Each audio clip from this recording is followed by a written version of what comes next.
Senior linebacker, number 22, Casey Crossman. Freshman defensive back, number 27, Stephen Grayson. Sophomore linebacker, number 28, Thomas Langer. Junior linebacker, number 43, Sam Gonzalez. Sophomore defensive end, number 45, Anthony Collins. That's your dad. Freshman defensive lineman, number 51, Hunter Resnoskis. Freshman defensive lineman, number 60, Sean Sokolowski. And senior defensive lineman, number 75, Caden Bluey. That sounds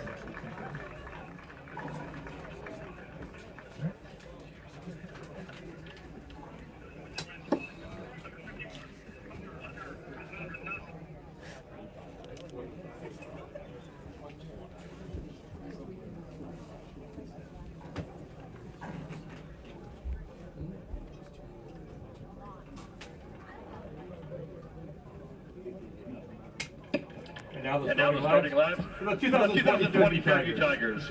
Sophomore offensive lineman, number 68, Matt Steen. Junior offensive lineman, number 55, Jacob Miller. Senior offensive lineman, number 52, Kyle Nichols. Sophomore wide receiver, number 21, Jeremy Frazeo. Junior wide receiver, number 5, Logan Frazeo. Sophomore running back, number 3, Jacob Stolzitz. Sophomore quarterback, number 1, Tyler Corbin. Senior wide receiver, number 2, Tyler Work. Junior offensive lineman, number 64, Taylor Sussman. Senior running back, number 8, Travis Burge. And senior offensive lineman, number 66, Doug Nusselhoff.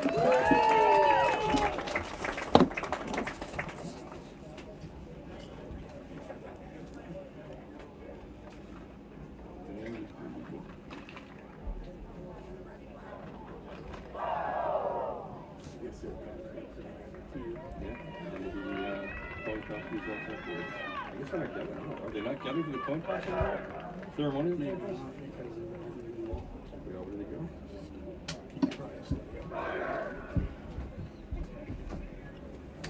Get back.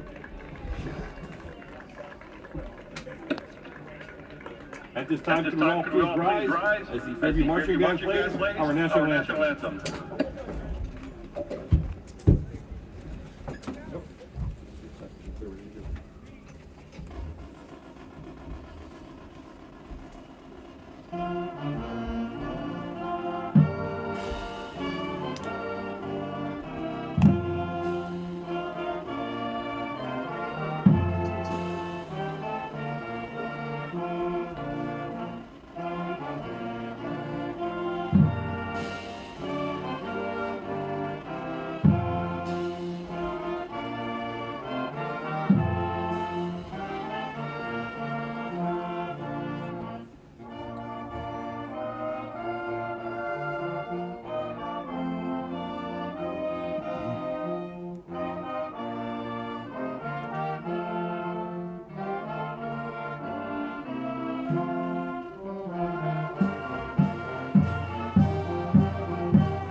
Hello everybody, welcome to Fairview High School tonight. I'm Jeremy Leitner, I'm calling the game along with the assistant principal Luke Bell. This is going to be a 7 o'clock start between Fairview, the Tigers, and Mercier's Prep. I think we got a live stream obviously along with this. I don't think many of you tuned in to hear me and Luke as much as to watch the video, but we're going to be here to give you play-by-play in color and the score, down and distance, stuff like that. We got two teams coming in here that one of them, Fairview, 1-1, and Mercier's Prep's 0-2. One of those strange situations in this year where they've played the same two teams. They both played Fort LaBeouf and they both played Girard.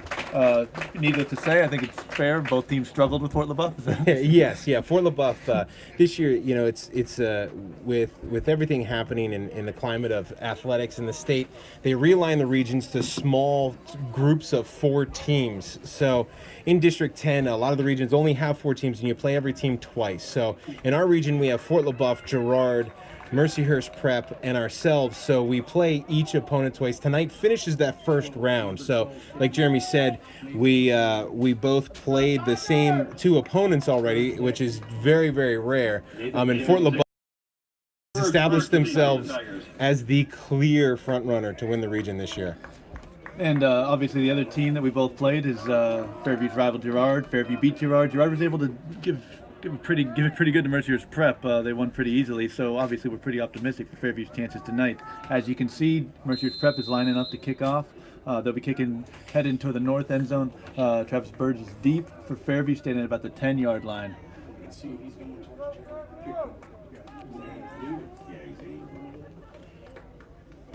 And the kick is pretty short. It's taken at the 25. And Stalzich is able to just get upfield, get to the 40-yard line, and that's where Fairview will start first and 10. And you'll notice jogging out to play quarterback is Tyler Corbin. I know he got hurt last week. He had to come out, but it's good to see him back and leading the Fairview offense. Yeah, we had a couple injuries in last week's game against Girard. You know, notable would be our quarterback Tyler Corbin, and also one of our linemen, Sussman, got banged up, but he was able to recover. And he's back healthy, ready to go today. It's a dive up the middle, gain about 3. I think I didn't get the number on that, but I think we might have been Zablotny. Or Burge. It was Burge. Yeah, it looked like Burge. We were the only ones struggling to figure out who it was. But gain of 3. Obviously, this is the offense that Coach Sobolewski brought with him. Struggled the first week, but I think that's more a Fort LaBeouf. It's more of a Fort LaBeouf issue than it was a lot better last week against Girard. But they're quickly back under center, 2nd and 7. It's another give to Burge. He gets about a yard or 2. It's going to be one of those situations, I think, with a lot of these reads. They're not set plays so much as Corbin's reading specific players. That time he was reading the D end on the Mercyhurst Prep side. Looks like he decided to keep it. I think in retrospect, from Coach Sobolewski's body language, he wished he would have kept it. Yeah, you know, it is a new offense, especially for a young quarterback to learn a brand new system here. Which it puts a lot of emphasis on the quarterback's decision making. 3rd and 5 now. Corbin back to pass. Oh, he's overwhelmed by number 40. They don't have that. He's a mystery man, but obviously came in unblocked and was able to sack Corbin for about a 7-yard loss. I wasn't able to see what the pass play was, but it looks like it's going to be now 4th and 12. Fairview's quickly under center again, looking like they're going to go for it in their wing T with 2 wides. You know, one thing Fairview does have is the Burge, their ace back is also their punter. So they typically, when they punt, just stay in offensive formation, which one thing that helps them to do is the defense typically cannot set up a return. You know, they're forced to stay in a defensive set, which, you know, allows Fairview, when they punt, to not have to worry about much of a return on their kick. So that punt rolled down to looks like the 27-yard line where Mercyhurst Prep will take over. I think back when Luke and I were in high school, Mercyhurst Prep as a rival would not have really been a thing. We never. Here and there, and I think we scrimmaged them in football usually each year, but that was about it. We never played them in the regular season. But I think in the last decade, they've pretty much become one of our rivals here with football, soccer, basketball, a lot of sports. Yeah, so it's a good rivalry. That's false start there on the left end. And that's that number 40. We've clarified he was the one who got the sack. He's actually under number 60 on their roster. His name's Sean Sokolowski, 6'2", 230-pound. Well, it looks like a freshman. Looked like it may have been a position change. They moved him to tight end there on that, so they had to give him an eligible number. So as he's a freshman, it might have been he came in as a big kid. We're gonna put him on the line. They're like, oh wait, he's pretty athletic. Maybe we'll move him to a skill position as the season progresses. I've seen that happen before. Already taking shots, implying that linemen aren't athletic. You know, it's we're not even 2 minutes into the game. It's number 6. Get a Toss to Campbell off the right side. He's got a little bit of slope. And the sophomore is able to get most, certainly the false start back, another 5 yards. Chevalier is one of the people climbing up off the pile, but a good gain on just a simple toss sweep. Gain of about 12. It'll be 2nd and 2. 13-yard gain on the play. Second and 2.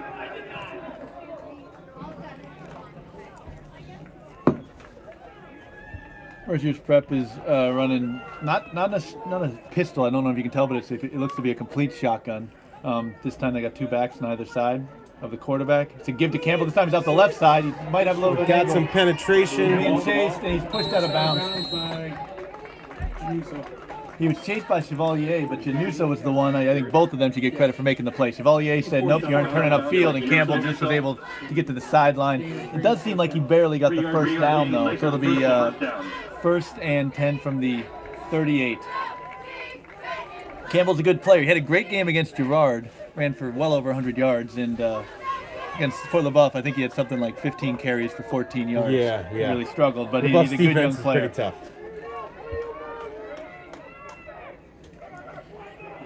Looks like they're giving it to him again. It's loose. Hands it off to Campbell for about a gain of 3 right up the middle. There's a flag on the play. Looks like this might be a sideline warning. He stopped by Stalzitz and Chevalier. There's a flag on the play.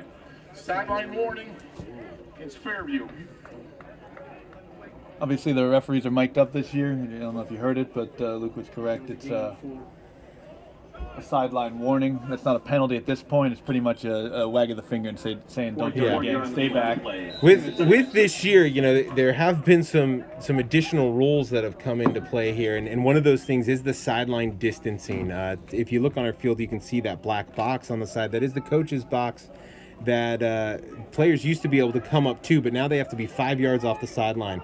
So players have to be even farther back than what they used to be. Mercier's quarterback is named Matt Luce. He's a senior. He's in between 2. One of them's Campbell, but he's dropping back to throw. The lefty throws a little hitch. It's caught. Gain of about 5. Very nice form tackle there by Burge. Caught by Anthony Altadonna. Looks like he's going to be just short of the first down. That wasn't Burge. Sorry. 4 yard gain on the play. It looks like they are giving him the first down. I thought it was going to be short. Should be. It'll be 1st and 10 from the 48. It's first pass, obviously, by either team. Just a little hitch in one-on-one coverage. Well, first pass that was thrown in the air. We didn't get an official attempt on our first series, but we had a called pass. Ended in a sack. Loose in the pistol, gives to Campbell off the left side, cuts inside. Tackled by a number of Tigers, including, I saw Zablotny there, and Chevalier. Were the 2 that made the tackle. You know, last week against Girard, the cornerstone of our team was really our defense. The defense did a great job of holding Girard to very little offensive production, just a couple big plays, and really ended up winning it for him at the end of the game. Loose in the pistol again. Campbell's right behind him, double wings. There's a motion, and it's a handoff this time Jet off the left sweep. side. I'm not sure who it was. The corner came up and came too far inside. He's forced out of bounds. Truitt came up off the edge. He came flying up with great speed. Just his angle was off just a little bit. That was Sam Gonzalez with the carry. The eventual tackle was made by, I think, I'm not sure actually. I think it was Fazeo, pursuing from the inside. I know that didn't work out perfectly for Truitt, but he did force the running back outside so that he couldn't really turn upfield. And now we're looking at 3rd and 3. So I apologize if you had a couple plays there where the play wasn't in the field of view of the camera. Trying to work double duty here, and I'm failing at both. Hand off to Campbell up the middle. He's met. Nice He is stop. met in the hole. Nice stop. Doug Nesselhoff stopped him in his tracks. Maybe a gain of 1. That's going to make it 4th down. You got to expect Merciers to go for it. 4th and 2. They're at that point of the field where really a punt doesn't do much for them. They are taking a risk that if we stop them, that it gives us a short field. But, typically in high school, team gets across the 50-yard line, they're going to go for it on 4th and short. Looks like a timeout here by Mercyhurst. You got to imagine the decision is going to be: are we going to go to Campbell up the middle, or are we going to go to Campbell off the edge? Yeah, I mean, they've printed. There's been a pretty steady dose of Campbell here. They switched up a little bit with that jet sweep, but I imagine he's going to be featured in this play somehow. And just a little rundown, because obviously we know that a lot more people would be here in normal times, of what we're looking at. Looks like there's not a specific number. There's social distancing rules kind of governed who was going to be allowed in. You can see across the field, I think it's in your screen, there's about half of the Mercier's Prep section is Mercier's Prep fans. The Fairview band is over there, so they can have a little bit more space. Looking out the Fairview side, everybody is pretty much to our right, so on the south end of the bleachers, more or less. We gave out about 40 student tickets, and then we gave tickets to every player. They had multiple tickets. They could get parents, family members in. We have a handful of staff members and some other, employees of the district that they got some tickets as well. So more people than last week for sure. 4th and 2, loose in the pistol, Campbell behind him. There's a wing, and they're going with the jet sweep that again. Jet. Oh, and Gonzalez is chased, and he's got the corner. He might go. Truitt's the only one to stop him, and Truitt is able to. He misses the tackle, and Gonzalez is going to get into the end zone for a touchdown. It's one of those things that on 4th and short, I think everyone was kind of packing it in the middle, thinking they were going to run up the middle, and then you hit with that perimeter play, and bust the big one. Yeah, and that's actually the conversation that we had was where is Campbell going to go with it, and they used Campbell as a decoy and went off the edge. The corner was pinned in, and once the corner gets pinned in, it could be trouble. So that makes the Mercier Prep 6-0. There is 6:41 left in the first quarter. As they line up for the extra point. The kicker is number 12, Nathan Lazan. Kick is up, and it looks pretty good. Is up and good. Makes it 7-0 Mercier's Prep. Obviously not the start Fairview was looking for. A 3 and out followed by to be frank, a nice Mercier's drive. Yeah, they were moving the ball pretty well. Pretty much all rushing except for that one short pass play of just a handful of yards. They were able to run the ball pretty well. We had a few stops. Got him to 3rd down a couple times, but that 4th down was really the killer there. Busting that long run, 42-yard run. Mercier's Prep will kick off. Remember, their last kick didn't get very far. It was able to give Fairview good field position. Let's hope for either a short kick again or a good return from Bird, who's deep.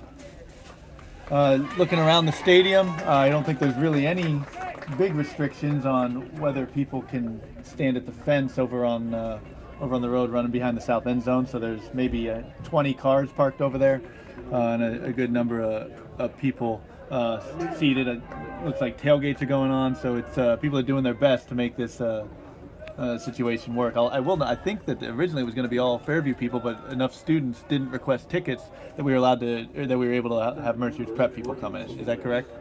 Not entirely, but sure, we'll go with that. That's what I heard.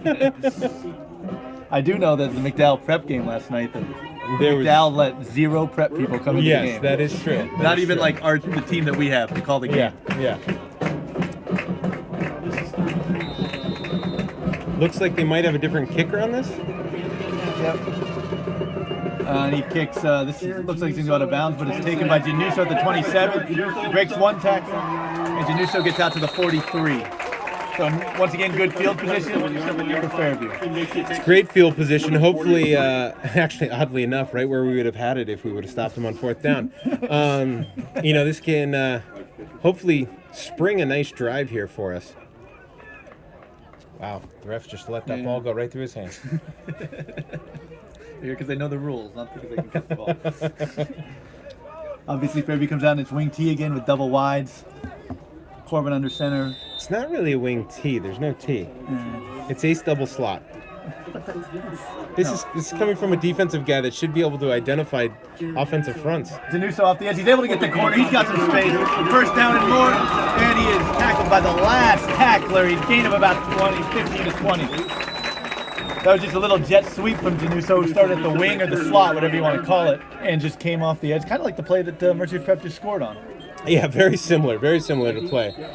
Looks like we're going to have a timeout here with Fairview. Coach Soboleski wants to talk to the team here. Fairview, first charge timeout. Jeremy Frazeo is having some sort of helmet issue. Or maybe there might be a substitution issue. It's hard to tell, but Coach Soboleski is out in the huddle.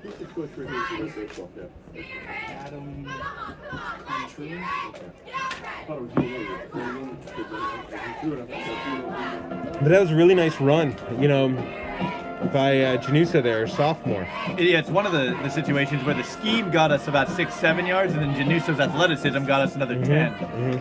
That's all you can really ask, that the offensive line and the scheme get people open, and then you ask a playmaker to make a play, and that's what Januso was able to do there. He was just short. He had the corner on the last defender, but the defender from Mercier's prep, Thomas Langer, was able to dive and make the tackle. Yeah, and he made a good play. As an offensive lineman, your goal was always to get the runner to the second level. The second level is the linebacker level. So try to get that runner to the second level untouched and let their athleticism take over and make them make a play.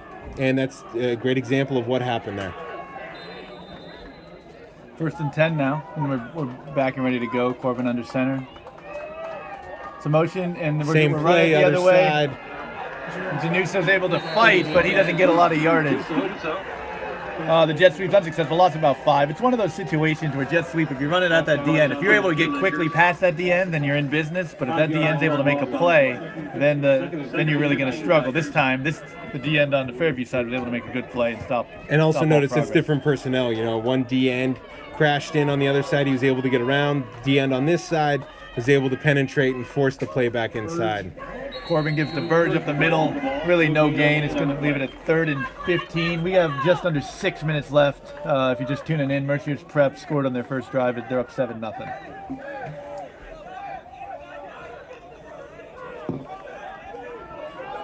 Have some substitutions here. Very rarely does Coach Soboleski break from this stock formation that he has, the ace double slots, tight slots. Pretty much the entire offense runs off of this. Looks like Corbin passes deep. It's going to be intercepted, but he was tackled. It was intercepted by Josh Wingenbach.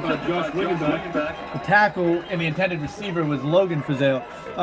Not exactly what we were looking for, but all things considered, in a 3rd and 16 situation. I doubt if we would have gotten a punt to pin him much deeper than that. However, there is a flag on the play over on the Mercyhurst sideline. I'm not sure what this flag is. Sideline warning. Okay, another sideline warning. Wag of the finger at Mercier's prep now. So now both sidelines have used up their free pass here. If they encroach on the field anymore, then I think it's a 15-yard penalty. And what really happens there is referees have to run up and down the sideline. It's not like they're just being jerks. What happens is when they run into somebody and it affects their abilities. That's when they give the warning. And you can't stand where the ref has to run to keep up with a deep ball. And you see that happen a lot more on change of possession, or big plays when a referee really has to cover a lot of distance. You're going to get those coaches that end up getting in the way. All right, Mercier's prep has the ball down at about their 8-yard line. And it's a handoff to Campbell. He goes outside. Truitt comes up in a great play in the backfield. Great play. A loss of about 4. I think Truitt wanted to make up for that play last time that he was just a little poor angle. That time he took a great angle and really made a great form tackle too. And it was that was a team effort. He made a great play, but Campbell didn't want to go there. Campbell wanted to go upfield, but Januso was in his way, so he tried to run outside. Thought that was best, but that was a mistake, and it's lost about 4. So now they're still in the shotgun, even though they're down at about their 3-yard line or 4-yard line. With loose, Campbell's to his left and another back to his right. It's a handoff to Campbell up the middle. Loose hands off to Campbell. Gain of about 6. I'll make it 3rd and 10. Not sure who made the tackle on that play. Looks to be, that's all I saw, Zablotny in the vicinity. This is a big play here. Third and about 8. Yeah, if we can get a stop here, they're going to have to punt out of their own end zone, giving us great field position again. Single wide receiver. Oh, never. mind. Yeah, they got 2 wings and a single wide receiver with Luce and shotgun. Campbell behind them. It's a toss sweep to the right side. He doesn't really have angle. It's Gonzalez. He's dancing in the back. Really backfield. anywhere, loses a yard. That was, once again, a great team effort there. He wanted to go wide, and then he stutter-stepped because the defensive end was playing it well, or maybe that was the corner coming off the edge because of the wing. And then we had pursuit from the backside that ended up getting him in the backfield. So that'll make it 4th and 9, maybe a loss of 1 there. Mercier's lined up to punt. Burge is standing at the Mercier's prep about 41, so hopefully we can get some great field position at worst out of this. Not sure who the punter is for. It is Lazan. It's blocked. The punt is blocked. It's blocked, and that's a safety. That would be a safety. The punt was blocked by Tyler Work. I'm not sure where he came. Maybe we'll be able to look into that. I don't know if we can look at video in our current setup. I could maybe on my phone.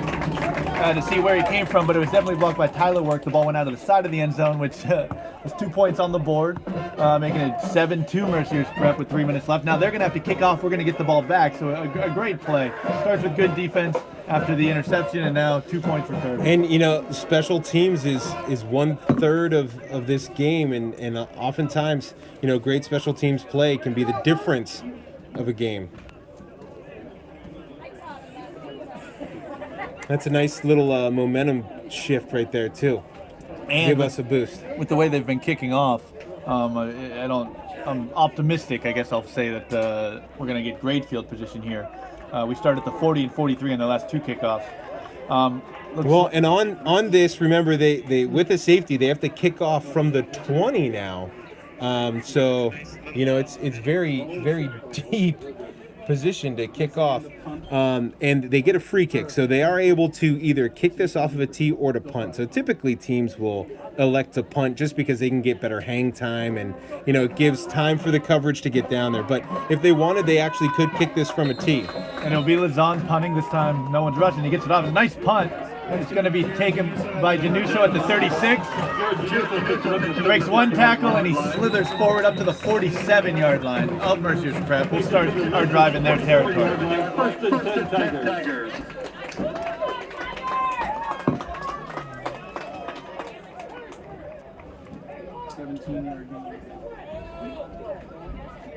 Seventeen-yard return on that punt.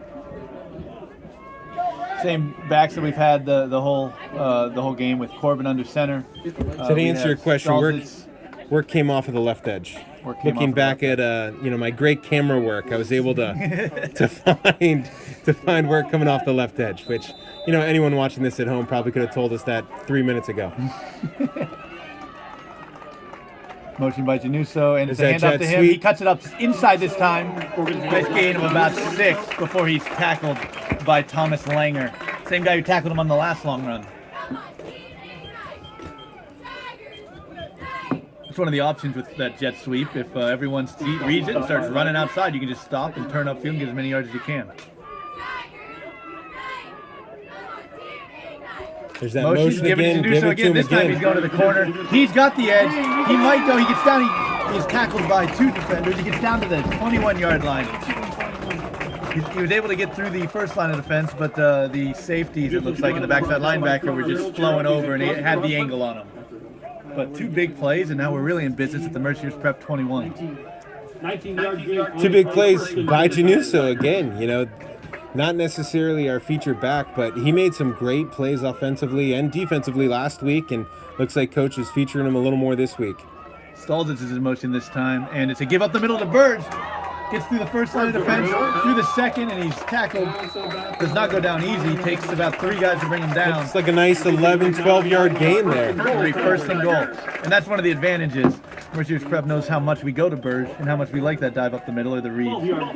So you start running a fast guy like Januso off the edge, they start widening up a little bit, and then that's when Burge can come right up the middle. So it looks like Burge had a helmet issue on that play. It came off, so he's going to have to come on the sideline, and Januso came off as well. So looks like that brings in Zablotny and Work possibly. I think it's Chevalier yeah. and Stolzitz are the wings with Zablotny at fullback. I imagine we'll see the subs coming back in next play. It's a give. There's a Blotney cut to right. It's maybe a yard or two. Tackled by a host of Mercier's prep. Lakers led by Caden Bluey. It's a nice little drive here that Fairview's putting together, and they just need to finish here in the red zone. Have 8 yards to put this in the next 2 plays. They sub back in, so it's Burge back at fullback. Motion by Stalzitz to keep by Corbin, but there's a number of defenders on him. Leading those defenders was Sean Sokolowski. He's made a couple big plays. He's gotten to Corbin twice already now. That's going to make it about a 3-yard loss, 30-10. I don't know. Luke and I think we've been involved with Fairview football for more than 20 years now. I don't think we've ever had the score 2 before. I don't think we've ever started a game with a safety. No, I don't think so. Not that I can remember. It's 35 seconds left in the first quarter as Januso motions. Looks like it's a give to Januso. He's got the edge. Cuts inside, makes a tackle and miss, and he gets down to the 2-yard line. He's just short tackled again by Langer. You know, as an offensive lineman, I really love to see receivers blocking like that. I think that was Frazeo up there at the top. You know, he really got engaged on his corner, and he sustained that block the entire way to help spring Januso by him. Looks like we're going for it here. There are 7 seconds left in the quarter. I think we're going to run one final play here. And it's the 4th and goal, and it's Corbin up the middle. Oh, the pile might get pushed. In, but it does not look like the referees gave it to us. It does not. It does not look like it. So it looks like Corbin came up short. Coach Sobolewski made a judgment call to go for it real quick. Corbin's also come up limping a little bit. But Corbin was tackled about a foot or 2 short. So it's going to be Mercier's prep ball at their own 1 when the second quarter starts. We're going to flip down to the north end zone. Unfortunate turn of events, obviously. We had a lot of momentum. It was a great drive. Just, ended a half a yard short. And it's an interesting call.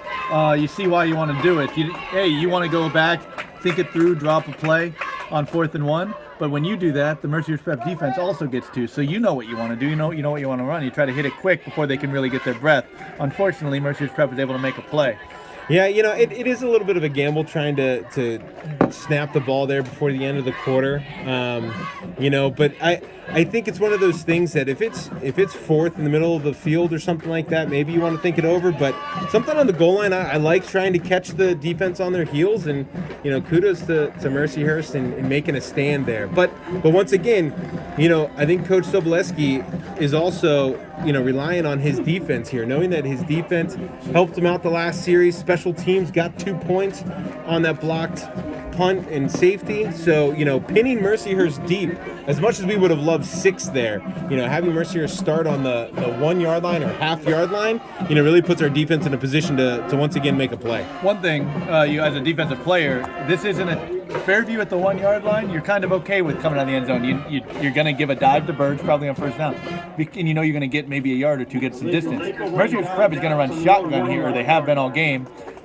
So their quarterback's going to take the snap, and it does look like Luce is lined up halfway into the Fairview end zone. We've had a timeout. Fairview's had 2. I don't think ever before, but I will put some money on Fairview's never had 4. Yes. I am. My confidence is pretty high that we never started a game with 2. My confidence is even higher that we've never started. But remember last time also. They tried to go off tackle more or less with Campbell, and he lost 4 yards on 1st down. I imagine that we're going to see Campbell coming right downhill, or even Luce himself coming right downhill, just to get them a little breathing room. Typically on the offensive side, when you're pinned deep like this, you want to shorten up your splits, on the offensive line, and you want to give something right up the middle and a quick hitter. You don't necessarily want to take the risk of running those jet sweeps. We've seen several of those on both sides of the ball. Been successful for both teams so far tonight, but there is also that risk. As we saw, you have the right penetration, and you can drop a team for a loss. So those vertical plays definitely run some risk here down on the goal line. So expect to see something quick up the middle, probably given to Campbell here, just to get a few yards and some breathing room off of their own goal line. And a thing that I never really had to worry about, or I don't think we did during our careers, is sometimes centers and quarterbacks don't take snaps under center anymore, so they don't have that ability. So they're still in shotgun. They do have 3 backs. It's going to be a give to Campbell, and he gets out for about a yard or 2. Yeah, I think. Since we've played, the game has definitely evolved. Shotgun was a thing, and that was in the repertoire of a lot of teams, but that was only on a 3rd and long, some passing downs. Most teams would still snap under center. Now a lot of teams, they don't even know how to do that. They don't practice that. They never, do that quarterback exchange, and that's one of those things that teams take for granted, and if they don't do it, then you can have potential for a fumble. Nesselhoff and Chevalier on that last tackle. It's going to be Campbell again. He's able to get out of the end zone. Not a big gain. He's tackled. I saw Frazeo there, but somebody else was driving at his legs, too. I think that may have been one of our linebackers there. Maybe, was that Zablotny? Chevalier. Chevalier was in there. So it looks like Chevalier and Frazeo making it 3rd and 7. Obviously, as we expected, they just pretty much went downhill with Campbell on their first 2 plays. Now they do have a little bit of space, but remember what we did last time? They had to punt from down here, so I'm sure that's on their mind. You're just tuning in. We have 11 minutes left in the second quarter, just under. Mercier's Prep had a 40-yard touchdown run. Fairview has a safety. It's 7-2 Mercier's Prep. Luce is standing just in the end zone with Campbell behind him. Mercier's Prep has taken it what appears to be their 3rd time out of the half. Yeah. This is an important play. They are backed up, and they really don't want to repeat what they did last series, which was very similar. A 3rd and 7, 3rd and 8, and ended up having to punt out of their own end zone, and it got blocked. Really. Mercier's is going to do their best to try to get some room here to, obviously they want to pick up the first down, but really just getting room to effectively run a good punt play. And I think they're not really in the distance where I would be comfortable running a jet sweep.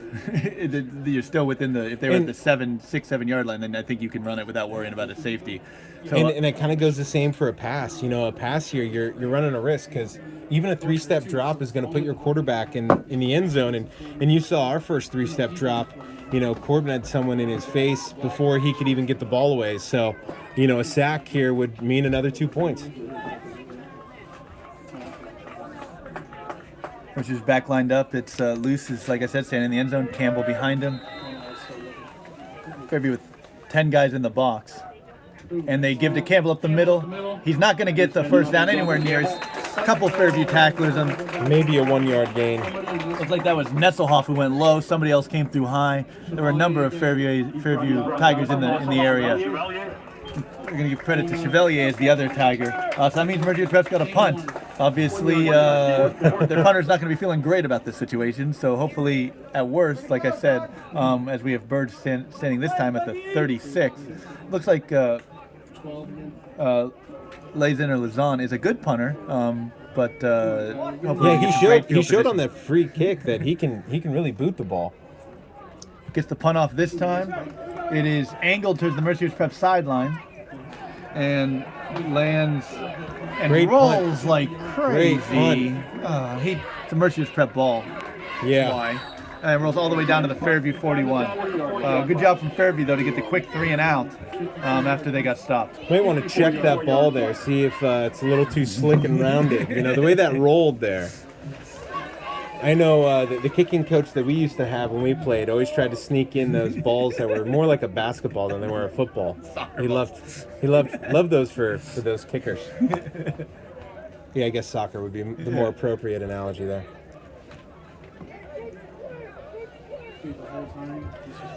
Even with that great roll and great punt, still really good field position for us, close to midfield. Starting back, looks like Work is at one wing, but otherwise a starting backfield. And it's going to be a throw. Swing pass. He had it. Swing pass incomplete. Work jumps on it because he's not sure if it's a backward pass. That's which is smart, but it's going to be an incomplete. Incomplete pass to Tyler Work. I like the play call. If he catches that in stride, he's got a little room to run there and has a chance to make a guy miss and make a big play. Just a little off.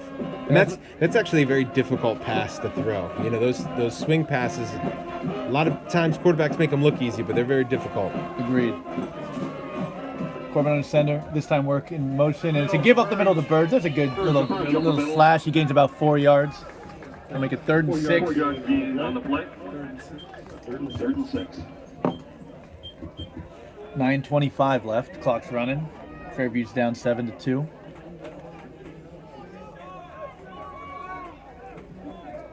You know, this is once again in that territory that, depending on what this play does, they get 2 or 3 yards. I wouldn't be surprised if Coach Sobolewski decides to go for it. Once again, knowing that his defense is playing tough. Corbin back to pass. There's that swing Throws pass. to Januso. It's incomplete to Januso. Another swing pass. There was pressure there, but I think Corbin's frustrated himself. He feels he should have gotten that to Januso's hands. And you can, you know, if you saw Coach Sobolewski in the field, he was trying to coach up Corbin there to ask him to get a little more air under that. He kind of threw that on a rope instead of floating it out there to Januso to grab. Fairview lines up. We're gonna Looks like this punt, might be and Mercer's punt. Prep has a defender deep this time. It might have been deflected. It's just gonna roll down to the 30-ish yard line. That's where Mercer's Prep will take over. We certainly lost the battle of the rolls there as Mercer's ball really switched. The punt really switched the field position. But the punter, Lazan, is a pretty good punter, and it's not like he didn't put the ball a pretty good distance to begin with. And also angling it away from Burge, because Burge, you know, is a good returner, and he was able to get it out of his reach and then benefited on the roll. Yeah, and even if Burge doesn't have a great return, him catching it stops it right there, and you know you're getting maybe 3 to 5 yards. It's worse. Which, you know, that's the difference of, you know, if we're on the other side of the 50, maybe we go for it on 4th and 6. Luce is in the pistol with Campbell behind him. And he hands it off to he fakes. No, fakes. He rolls out. He's throwing deep. It's overthrown. It's not really lofted. He threw it on a line to Anthony Alp. Second down. He had a receiver there, and I mean, we had a defender kind of in his hip pocket, but a well-thrown ball could have gotten it in. I think the receiver was Blaze Grover. He was expecting something with a little more air. Luce decided to really unleash it and throw. Showed pretty impressive arm. A little too flat, so it had to be very accurate. If he would have put some air under it, it very easily could have been a big play for Mercer's Prep. Yeah.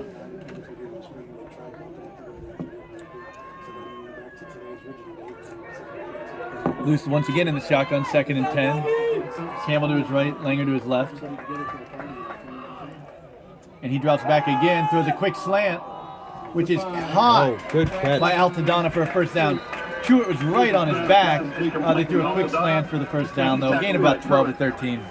You know, and that's one of those that, I mean, he couldn't have had much better coverage. I mean, he was right there, but that was a well-thrown ball, well-executed pass play.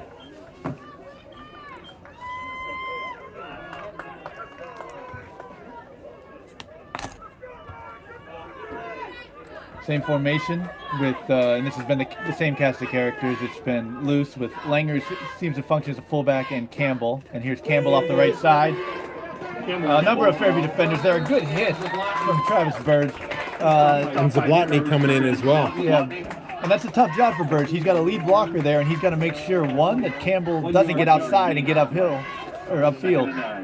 And second, try to make the play. He was able to do both here, which I think either one of those would have worked for the coaches. So great play. It's going to make it 2nd and 9. Yeah, you know, oftentimes you talk about in football, making the play and making the tackle don't always happen in the same event.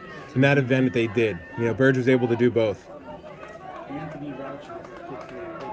Motion from Gonzalez across the field, and a handoff to Campbell up the middle. There's a little bit of a gas. He's caught by Nesselhoff from behind, but not before he gets a Mercer's Prep first down in Fairview territory. You know, Campbell had a nice little jump cut there, you know, just past the line of scrimmage that really helped turn that, you know, what could have been a 2 to 3 yard run into a 10-yard run. He's only a sophomore, so we're going to be seeing a little bit. Well, we're going to see him in about 3 weeks. Yeah. Then we're going to see him a little bit more of him going forward. He looks to be a good young player, not unlike some of the sophomores Fairview has.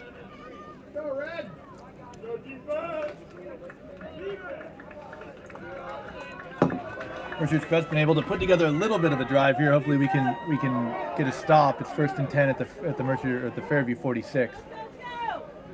It's a counter to Gonzalez. Burge does a good job of slowing him down. And that's what Luke was just talking about. They ran a counter. There was a lot of misdirection. I actually thought for a moment they had messed up the play, but it worked out. And they had leverage, except for Travis Burge. And Burge was able to stop momentum and say, no, you can run. I'm not going to make the tackle, but you're going to have to go inside where all my teammates are. So it turned out to only be a gain of about 3. And like we said before, that's an example of making the play, even though he's not going to get anything on the stat sheet of making a tackle there.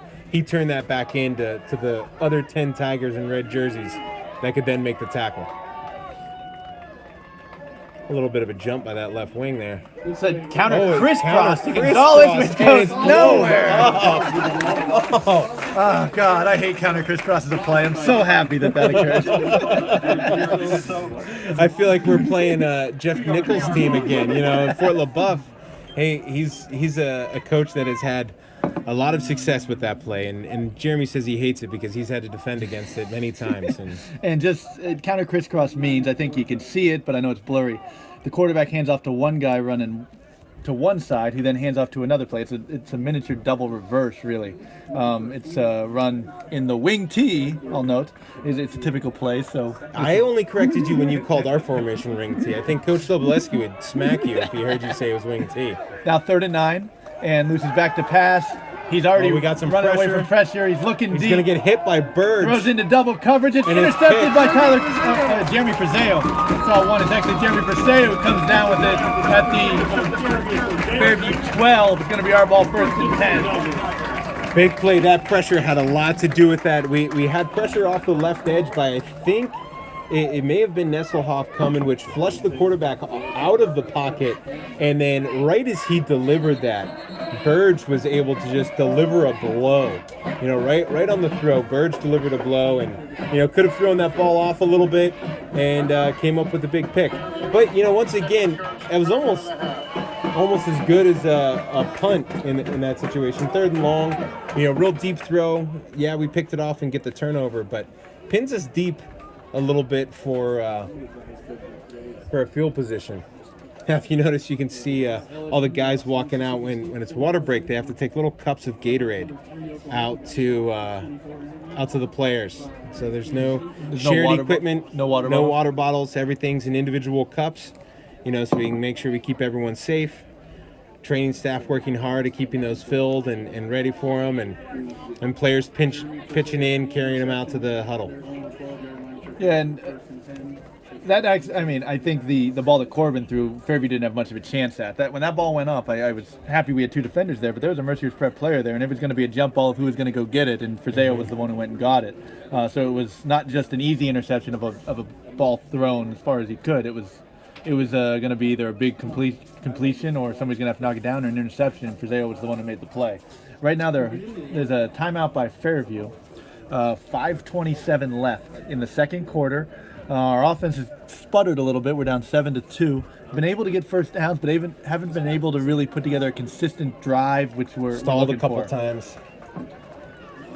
Hopefully in these last 5 minutes we can put together a nice long 90-yard drive. I think we've been in their territory twice. Obviously, that 40, stalled, and then the stalled at the 1-yard line drive. 4th and goal.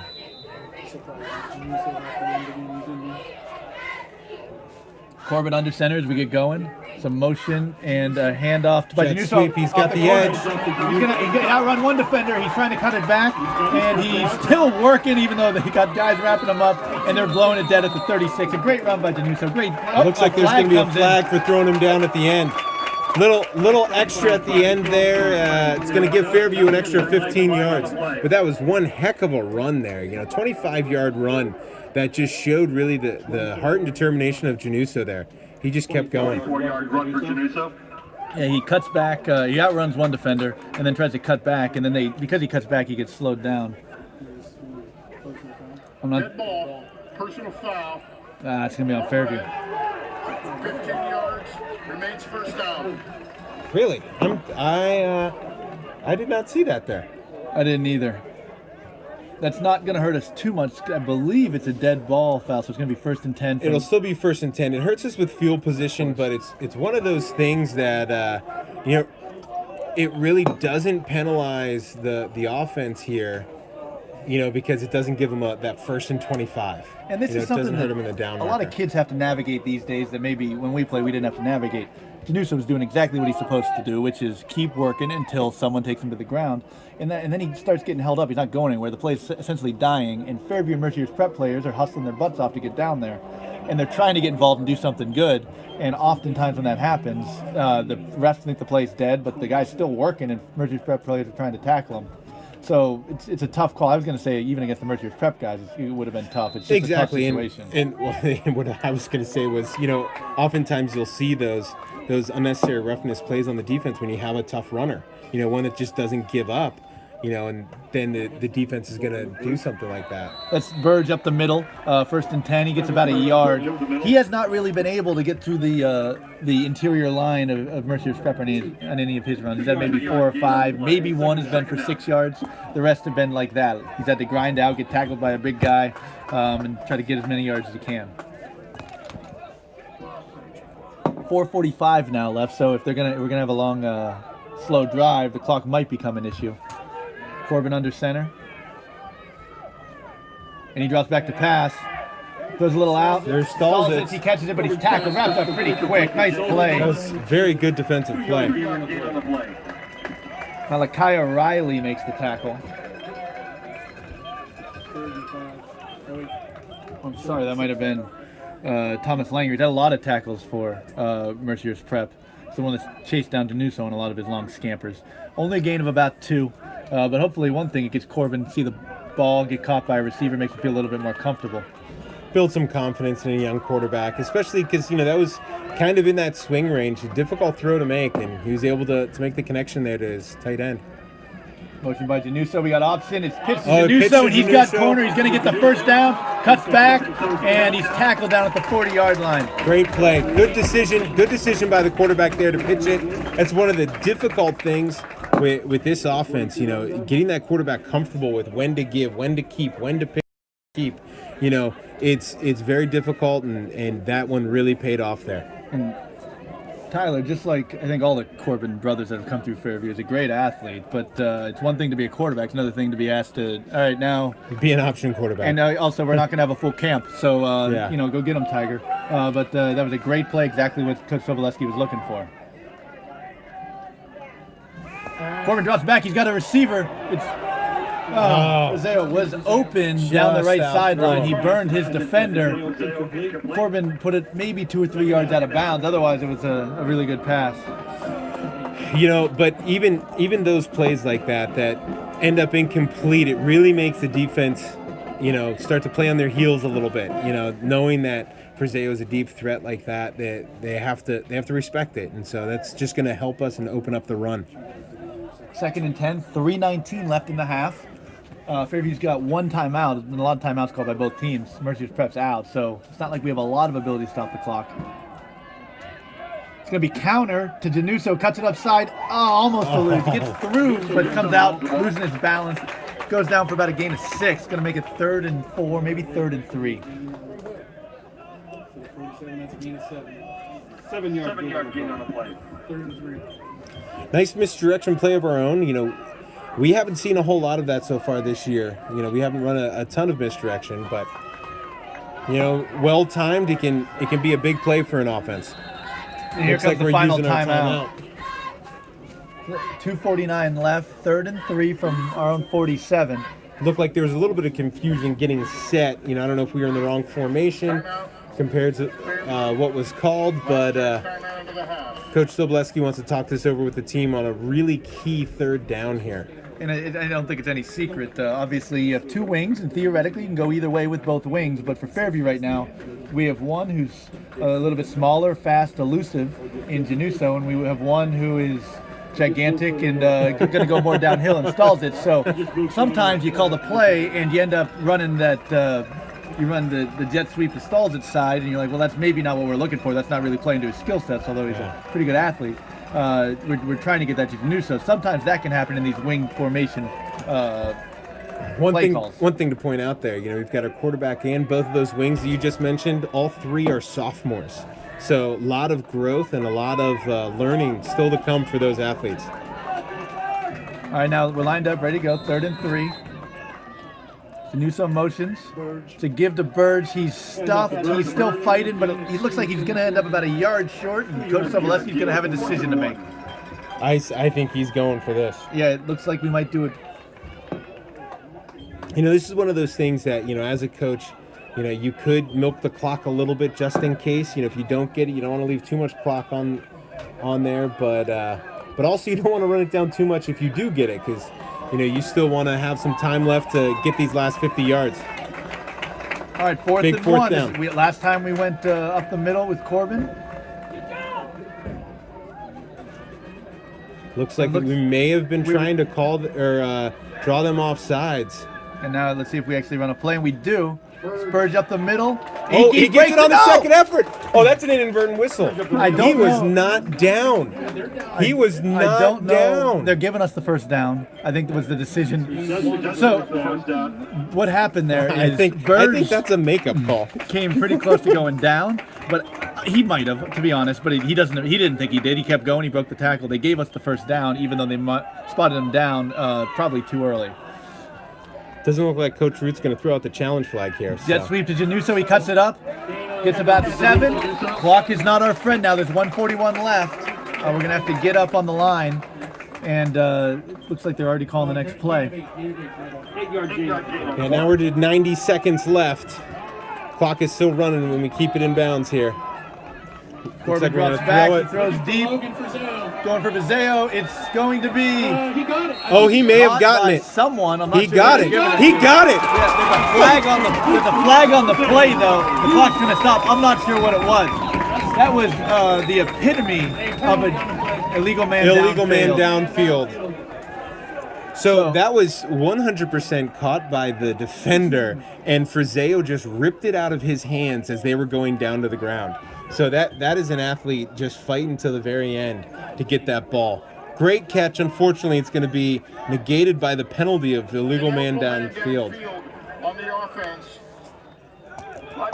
It was 2nd and 2. I'm not sure what we're gonna. I also don't know how.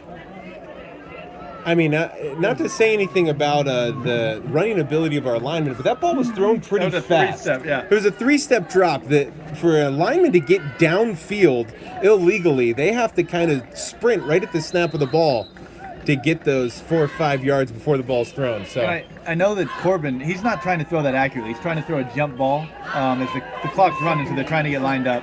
But he's thrown to a 6'5" Frizeo against a 5'9" wing and block, so that's the reason. All right, but it looks like we're under center, 2nd and 7. Give to Burge up the middle. He is tackled. It's 3rd and 5 now. 57 seconds left. Have to make a quick decision here.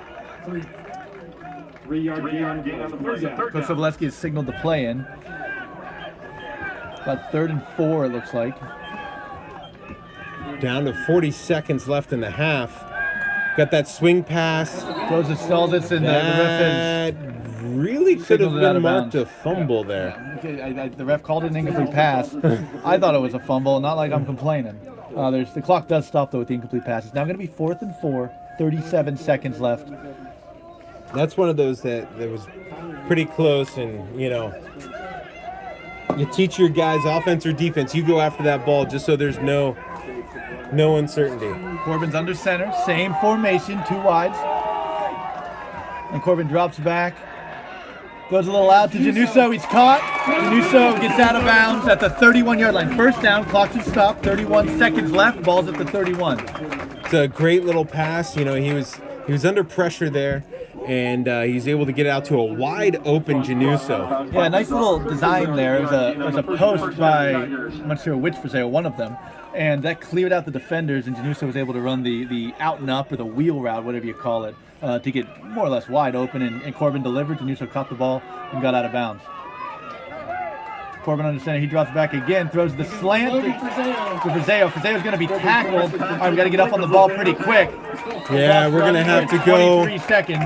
Oh, it looks like we may have gotten a first down, so that'll stop the clock temporarily, which is big. Giving them the first down. Correction, 10-yard gain, first down. And the ball is spiked as the clock stops. There's not a lot of clarity on what's going on with the down and distance. They signaled first down, the down markers didn't move, and then we spiked it, which is smart. We don't know what's going on. It's not our problem. Let's spike the ball and stop the clock. That's fine. We'll give him the 10-yard gain on that pass play. Nice little quick slant. Yeah, and I think you could hear the alarm in my voice because when Frazeo caught it, he was at about 6 yards. He's going to go down. It's going to be 2nd and 4, 2nd and 3, but he was able to fight for the first down and stop the clock. Now So we've got 20 seconds. 21 seconds left. 2nd and 10 from the 21. I got to imagine they're going to try to air this up. Jump ball to Frazeo. Oh, looks like Frazeo jumped early. Oh, that was going to be a quarterback draw, it looks like, too, and it might have been open. Yeah, that could have been open. So the clock should be reset to 20.9, I would imagine. On the offense, 5-yard penalty. Repeat 2nd down. The referee doesn't seem to be on top of that. That should reset to 20.9. But it's going to be not a lot of damage done. Obviously, we still got to get a lot of yardage. We're in shotgun now. A bunch of receivers right. Corbin rolls out to his right. Throws the out route. Caught by. Looks like Jeremy Frazeo. I think, yeah. Looks like it was Jeremy Frazeo. Yeah. Gain of about 10. It's going to make it 2nd and. No, it's going to be 4th down now. Because remember, we spiked. Or wait, no, it shouldn't be 4th. Because we spiked the ball. It was a false start. It should be 3rd down right now. 3rd and about 4. I think the down marker's a little confused. Yeah, there's a lot of confusion going on, and I'm not saying I'm not involved with it. But it's 3rd and 4 at the 15-yard line on the right hash. Nice little out route thrown. They ran what's called smash, which is essentially a hitch, and Corbin delivered. Corbin's under center, though. He drops back to pass. Throwing the fade. They're throwing to the height. Frazeo goes up for it, and it's incomplete. It's okay. It's a good 4th down. Looks like we're going to get one more play here. I like the play call. Take advantage of the height there that you have in 8-inch Frazeo. gap. And not to mention, I mean, he already showed that the one jump ball, even though he didn't catch it, he came down with it.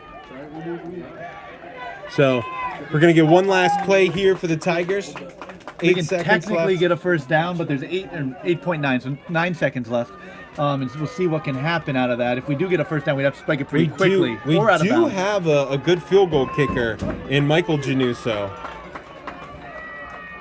Corbin, they run a quarterback draw. He's not going to get fighting. He's actually getting pretty close. He might get the first down. He got the first down. Spike the ball. We're going to have to spike it. There's going to be 1 second. It is 1.5 left. The clock is stopped. I don't know if we're going to get it off.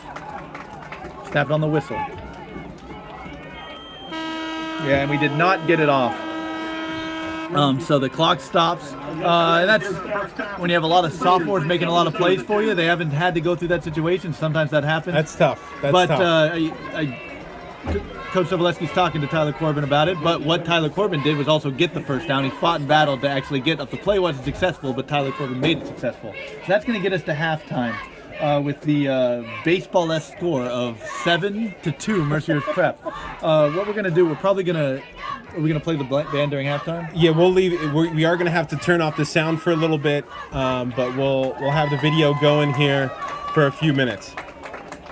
So we will return during the second half.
games. It looks like the band's about to start, so what we're going to do is actually allow you to hear the Fairview band as they play. Thank you. Jeff, how we doing? Everyone all right? Good here. And also hear the security.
this glitched twice in the first half.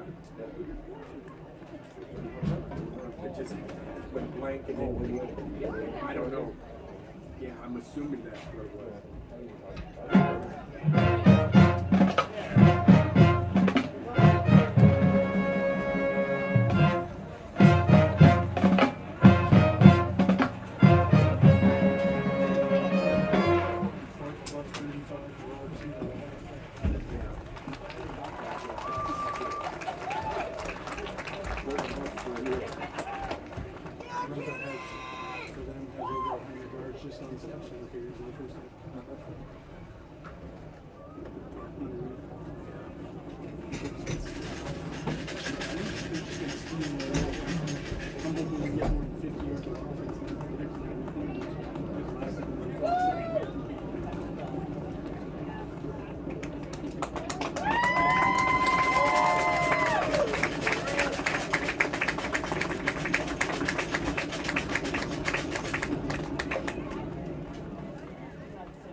And we're gonna.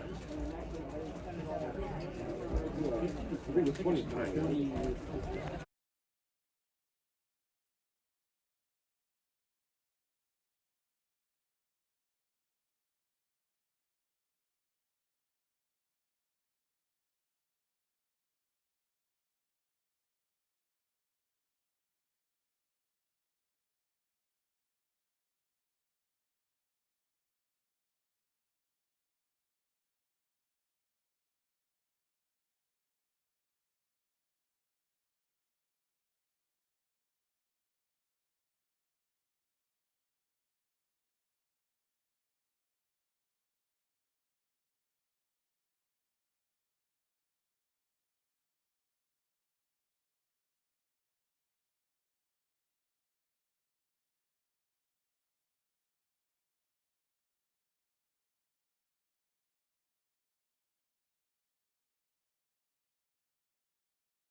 All right, welcome back. We're about a minute and a half out of the second half. It's, if you're just tuning in, it's Mercier's Prep 7, Fairview 2. Mercier's Prep scored on their first drive of the game on a 43-yard touchdown run, 44-yard touchdown run by Sam Gonzalez on a jet sweep. That was their biggest play of the game, probably the biggest play for both teams. And that put them up 7-0. Fairview drove down, got stuffed eventually at the 1-yard line. And at that point, Mercier's Prep went to punt. Punt was blocked, went out of the end zone. Unfortunately, it would have been great if it would have went out at the 2 or 3, and that made it 7-2. Fairview's had some good drives, but we haven't really been able to put it in. So the half the score was 7-2. I'm going to go over some stats now. If we can get it open. We had two drives that ended in the red zone where we didn't have any points. Now, one was at the end of the half, time expired. You know, a little more time, maybe we could have produced some points there. But the one before that, where at the end of the first quarter, we stalled. It was 4th and goal on the 1-yard line, and we tried to run it in, and where it stopped a half-yard short. So those are some points we left out on the field. Looking at stats, most of the damage has been done for both teams running the ball. The lead rusher in the game is actually Jared Januso. He's been running that jet sweep and a couple options and tosses. He's got 9 attempts for 99 yards. He's almost assuredly going to break 100. That's pretty good average. Burge has 9 for 29. Sam Zablotny has 1 for 3. Tyler Corbin, a couple sacks, has 4 for -3 yards, but he did have a big 8-yard gain right at the end of the half. For Mercier's Prep, the big one was Sam Gonzalez had a 44-yard touchdown run, but other than that, he's got total 5 for 47, so not a lot. Gus Campbell's been their workhorse. He's got 12 for 43 passing the ball. Matt Luce is 2 for 4 with 19 yards. He threw an interception on a deep ball. Tyler Corbin's 4 for 11, 36 yards. He also threw an interception. going through the receiving numbers quickly. Januso's got 1 catch for 13. Both Frazeo brothers, one has 1 for 11, one has 1 for 10. Jacob Stalzitz has a quick out for 2 yards. And Anthony Altadonna has 2 catches for 19 yards for Mercier's Prep. Looks like obviously we're lined up for the second half. Fairview will be kicking off. Mercier's Prep has 2 guys deep at about the 20-yard line. I think you can see on the wide Almost view. looks like they're set up for an onside kick from the Mercyhurst Prep end. They've got everybody up tight. We're not necessarily set up for an onside kick, but maybe they're thinking there could be a surprise.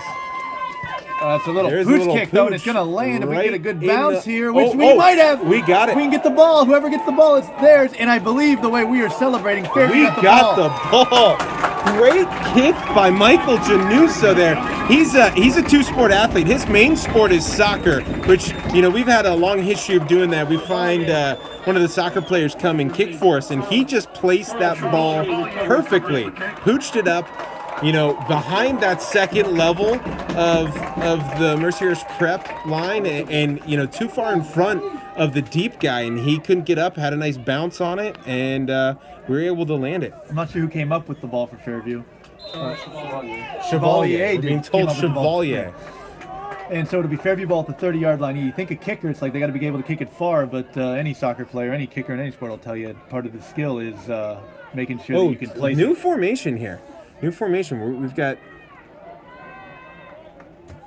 So a trips little over dive to here. Burge. He's able to get through the front line. He's got the corner. He might go all the way. He's at the 15, the 10, the 5, and he's into the end zone. No flags. Great play. Good hard run by Burge there. They came out with a new formation. And that's going to be a 30-yard touchdown run. First time Burge has been able to get loose, and he's really been able to make it pay off. It's now Fairview 8 and Mercier's Prep 7. I'm sure if it's early, we might go for 2, but it looks like we're setting up to kick the extra point. You know, if this was their fourth quarter, then, you know, you go for 2 on that one. But right here, with only 15 seconds into the third quarter, you go ahead and kick it. Also, you know, give Michael Januso the bone here to get this extra point, since he's really the one that set this scoring drive up. And it's off the upright. No good. So obviously that's frustrating, but as you talk about, if you were a Fairview Tiger guy, you know, thinking about what would I like this to start? How would I like the second half to start? How about we get the kick and then we score on the first play? So that's a great start. You know, Fairview's now up 8-7. We're about to kick off again. We'll see what happens here. You know, and a coach that we once had always told us that most important drive of the game is the first drive of the second half. I don't think that could have gone much better for us, considering we kicked off the ball and then ended up scoring on the next play. So I think we would have made your dad proud there, Jeremy. So we did get the chance to talk to Coach Strasburg as he was going into the booth during halftime. He said that they were making some adjustments. He's optimistic that our offense was going to work, and I was getting ready to say that, but hey, we didn't even have time. We didn't have time got to in the say way. it. He's like, no, we're going to make it work before you. You know, one of the things, you know, being able to talk to the coaches at half, you know, they mentioned that they prepared all week, and looking at all the game film on Mercyhurst, they had one type of defense. They were running a 4-4 defense in their first 2 games in scrimmage, and then they came out in a 52 front, you know, which really changes up the blocking schemes and changes up how you're going to attack a defense. And so, you know, with them showing a defense that we haven't seen out of them yet, you know, made us have to make those adjustments, and looks like we made those, and hopefully we can continue to capitalize. Kick is taken by Gonzalez at the 33. He gets out of bounds at the 40. Mercier's Prep did have a completely different lineup or formation there. They're much more traditional, that was less vulnerable. And one of the things, a coach that, like Coach Sobolewski, he's been through the ringer. He's been around a long time. You know he's going to go in, and it's not going to be, you know, sit, have a coffee, take a break. He's going to be making adjustments. He's going to be trying to figure out exactly what should be done, and obviously adjustments were made, and they paid off.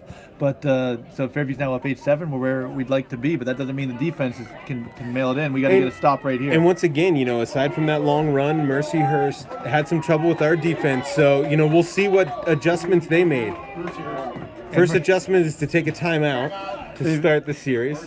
And Coach Root over there, I know he's got to be frustrated. He wouldn't have been happy with the timeout, the timeout situation they had in the first half, and obviously they're not off to a good start from their interest, but with the beginning of the second half and then that timeout. So he's got to be frustrated over there as they try to get it figured out, but certainly all good for Fairview, as it appears Mercy's Prep's a little bit rattled.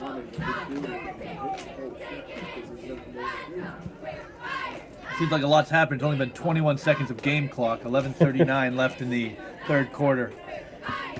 Yeah, in 21 seconds, we've already had 2 kickoffs and a touchdown. Hey fans, let's hear it for the Fairview cheerleaders. I don't know if you can see it up on the hill behind the Fairview band. There's probably 20, 25 people sitting. A lot of cars over on the west side of the field behind the press That's box. the south side. I know. New thing. West side of the field behind the press box, as there's a penalty. There's also a ton of people in the south parking lot of the high school watching at the fence. Not a ton, but a lot of people know they weren't allowed in the game, came to watch as much as they could anyways and do it safely. So it's good to see a Fairview turnout. A lot of people care. Beautiful night. Couldn't ask for much better weather. Actually, it's I think 10 degrees warmer tonight than it was for our home opener last week. No penalty there, so it's going to be 1st and 10. Luce is in the pistol with Campbell behind him. Seems like the same exact formation for Mercier's Prep. Motion by Gonzalez, but there was a false start. I think that was on Langer, the wing. Might have been a guard moving too. They were going to run that jet sweep. They're going back to that jet sweep. 5-yard penalty. Still first down. It looked like they may have had a little bit of an edge there. It's hard to say with the play being stopped so quickly, and really, our edge defenders have done a great job of reading the play and flying up and causing disruption as they should.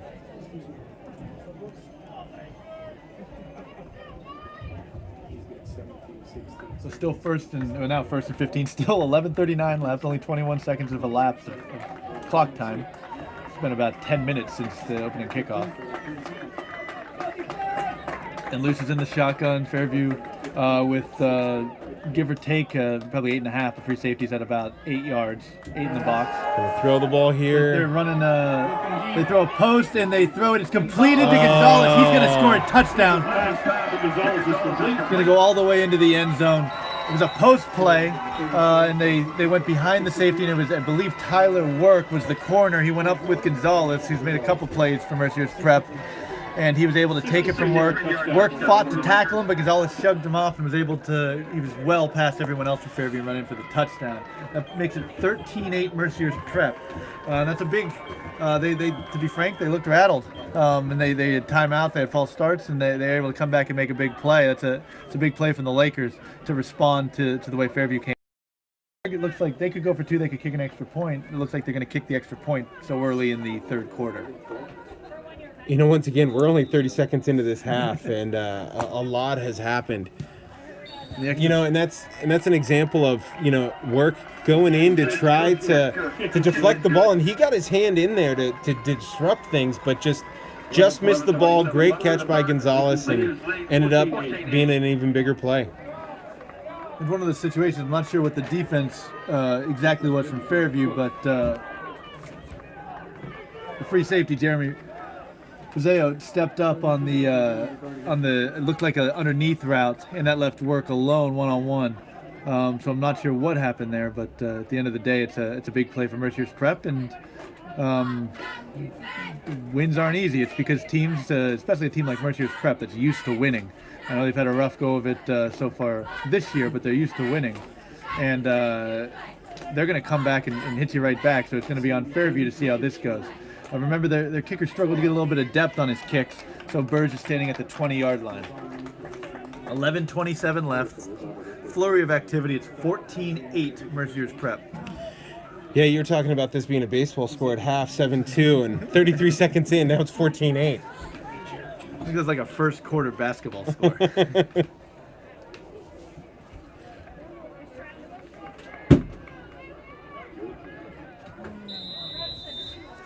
Zahn's pacing it off. Burge is backed up to the 15. We have Work and Januso at the 25s on either side. And he really takes a long lead for this kick. Kick's going to be to Januso. It looks like he's going to take it at about the 14, backpedaling, but he gets going forward. And he fumbles the ball, and it's going to be recovered by Travis Burge. Oh, my God. Wow. So, obviously, Januso's going to be upset with himself, but Burge, and when that ball gets fumbled, I'm not sure who the Mercyhurst Prep defender is. That ball is 2 feet away from him, and he is crawling towards it. And I think it was, I'm not sure who it was. It might have been Gonzalez. He's the one getting up.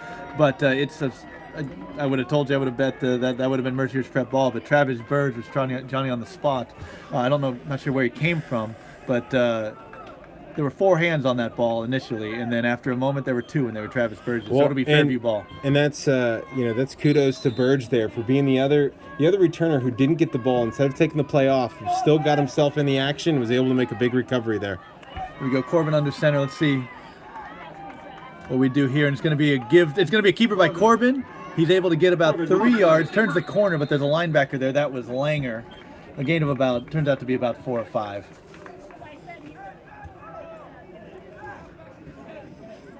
Be nice to have a long, sustained drive here to slow things down a little bit and, take charge of the game.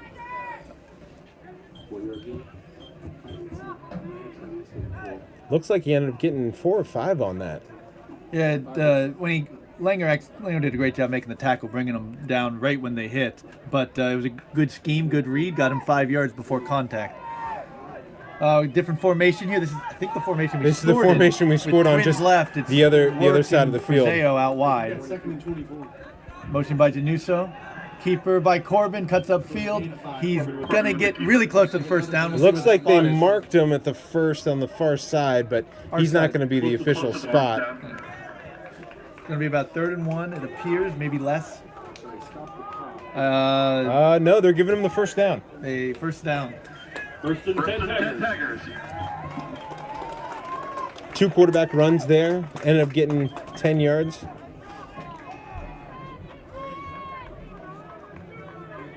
It actually wasn't the same formation. We were in trips on the touchdown. We only had twins there on that one. Agreed. Oh, we're slot over here. We're unbalanced. We are in an illegal formation. Encroachment. Oh, encroachment. Okay, we'll take that. Yeah, so It actually wasn't an illegal formation. It was fine. It was just our tight end was covered.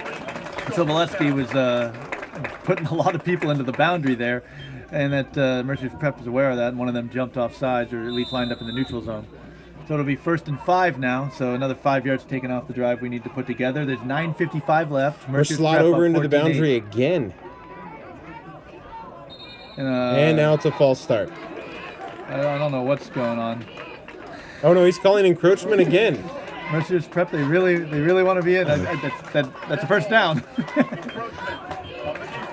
I actually thought we had a guy jump early. He just, I guess, got off the ball quick enough. And in high school, if you're in the neutral zone, it's a dead ball foul right away. You can't.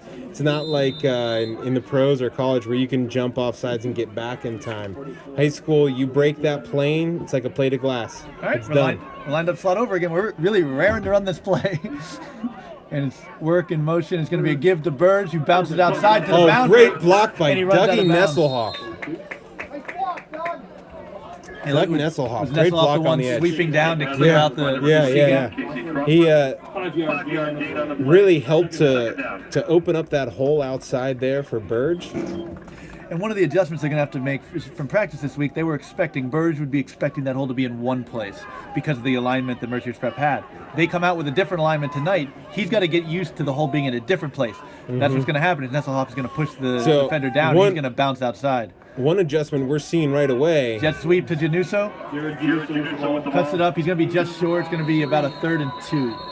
You know, like we were talking earlier about coaches making adjustments in the halftime, and right now Sobolewski's coming out with a steady diet of this slot over. What we mean by slot over is you have a tight end and a wing on one side, and typically, that's just it. You just leave the tight end in the wing, but we're bringing a wide receiver and covering up the tight end on that side. So it really loads up one side, and if a defense doesn't adjust, you really get the numbers advantage.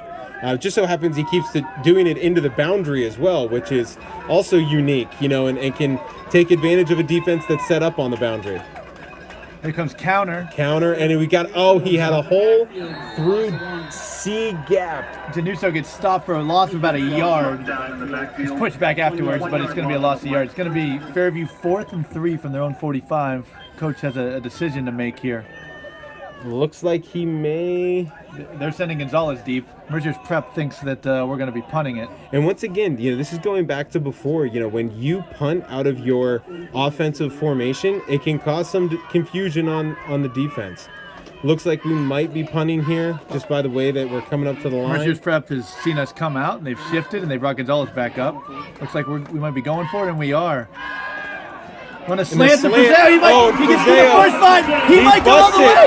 He will. He's at the 10, the 5. He's into the end zone. A touchdown for Fairview. On 4th down. 4th and short, expecting the run. They run a slant to Frazeo, and he busts a big one. So for all the lack of scoring we had in the first half, we have doubled that up here in the first 7 minutes of, not even 7 minutes, in the first 5 minutes of the third quarter. Now it's a tie game, obviously. Disappointed in the last extra point, but we were still winning. Now it's tied 14-14. And we're going to come on, make sure we get this extra point, take the lead again. Great throw, great catch, and even better run by Frazeo there, outrunning the defense. And that's his second touchdown reception of this season. He had one against Girard, a big one to put us up 14-7 last week. Another big one here. The kick is no good. I'm sure it was deflected, but it comes up short. Ties the game at 14. Obviously a big play, and now we're back at a football score, 14-14. After starting, you feel better now? Yeah, I feel a little more comfortable. 7:51 left. There's been like we said, a flurry of activity. 3 touchdowns in the first 4 minutes of the third quarter after one touchdown in the entire first half. But last time we came out there and we scored a touchdown, they came right back and scored one. So it's going to be on the special teams and defense to make the play here and make and stop them. One thing to note: Fairview has had one big time the special teams battle with the opening kickoff, the second half, the block punt. So special teams has been something we're winning, but the one thing we're struggling at is the extra points.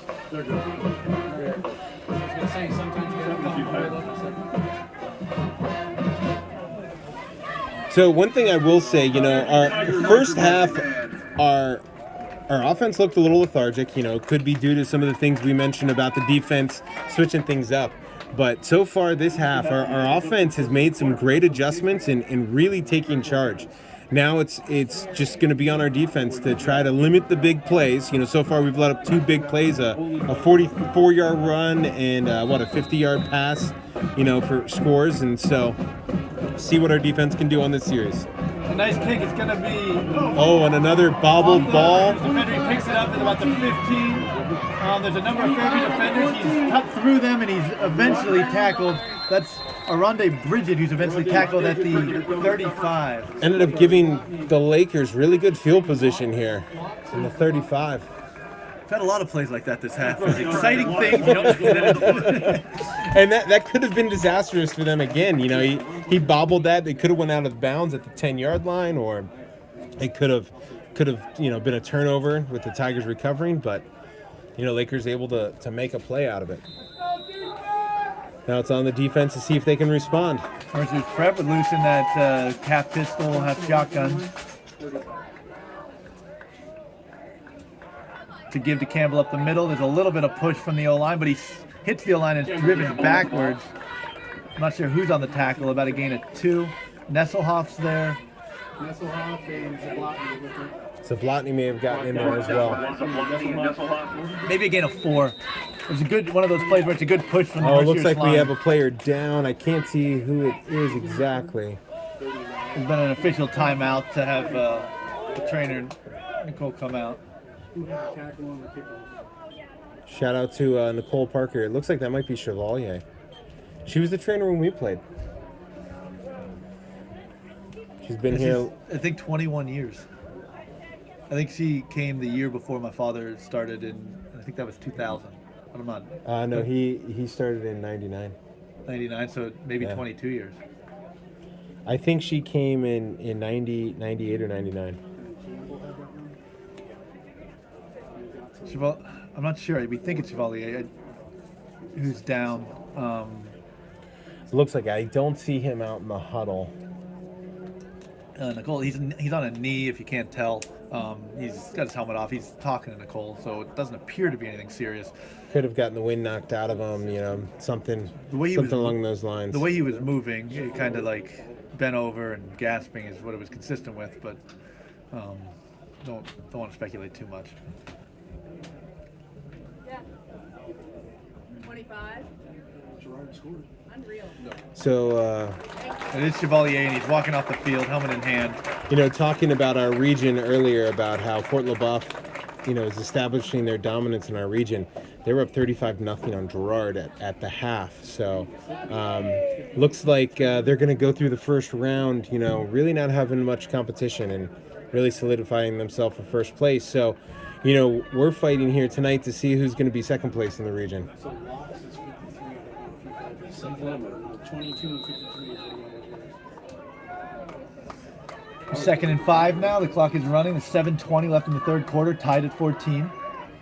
And it's going to be a handoff to Campbell. Nearly tackled. Missed. Campbell does a great job of avoiding the tackle. Who was that coming in there? I think it was Himline who came in. I'm not sure on that. Jeremy Frazeo, Sam Zalatny, Doug Nesselot. You know what? That could have been Stalzitz who was in the backfield there. It's gonna make so that could have been a great play. Still not a terrible. They only got 2 or 3. Great job by Campbell to turn nothing into something. I mean, it's the difference of losing 5 yards and gaining 2. It's a big difference for the Lakers there. But either way, it's still third down here. Big third down for our defense, and just as important third down for the Lakers offense. Loose out of the shotgun, fakes to Campbell. He's gonna roll out. Looks like we've got a little pressure. He's fleeing. Sussman's getting back He there. throws it to Campbell, 10 yards, 15 yards behind the line of scrimmage. Campbell catches it, and he runs upfield, but it's a loss of 8 yards. He avoids the detrimental sack of a loss of about 25, but I guess it goes in as a completion for negative 8. In the books. It's now going to be 4th and 11. There's been a couple events. I've seen a lot of football games. There's been a couple things here I've never seen before. That's one of them. It's always going to be a fun night. And it's on one level, high IQ play by Luce. He sees Campbell, he knows he's eligible. Just get rid of the ball so they don't take the 30-yard loss. But it's still an 8-yard loss. Knowing that, probably not going to get the first down, but still making close to another block there again. Catch at the 32. Travis Bird takes the fair catch at the 32, so a good start from Fairview. We've run maybe 6-7 plays, scored 2 touchdowns. We did give up the big play, obviously, but then get a 3 and out there. So now it's the opportunity for the offense to get going again. And it'll be interesting to see if, so far we've seen 2 new formations this half, both very successful. So, we'll see what Coach Sobolewski comes out with here on offense. He had that trips formation that we busted a big run, had the slot over formation that we set up, some other big runs. So we'll see what happens here. I heard him yelling for his base package on the sideline, so that's at least the base personnel. It looks like they are going to be in the base formation. It's going to be Januso and Work at the wings. It looks like we're going to be a timeout from Fairview. Although, also looked like Januso had a little deeper split than he normally does on that, which suggests probably something coming to him, whether he motions and we pitch it or jet sweep to him like we've had success on before. That's a big jet sweep indicator from playing defense in college.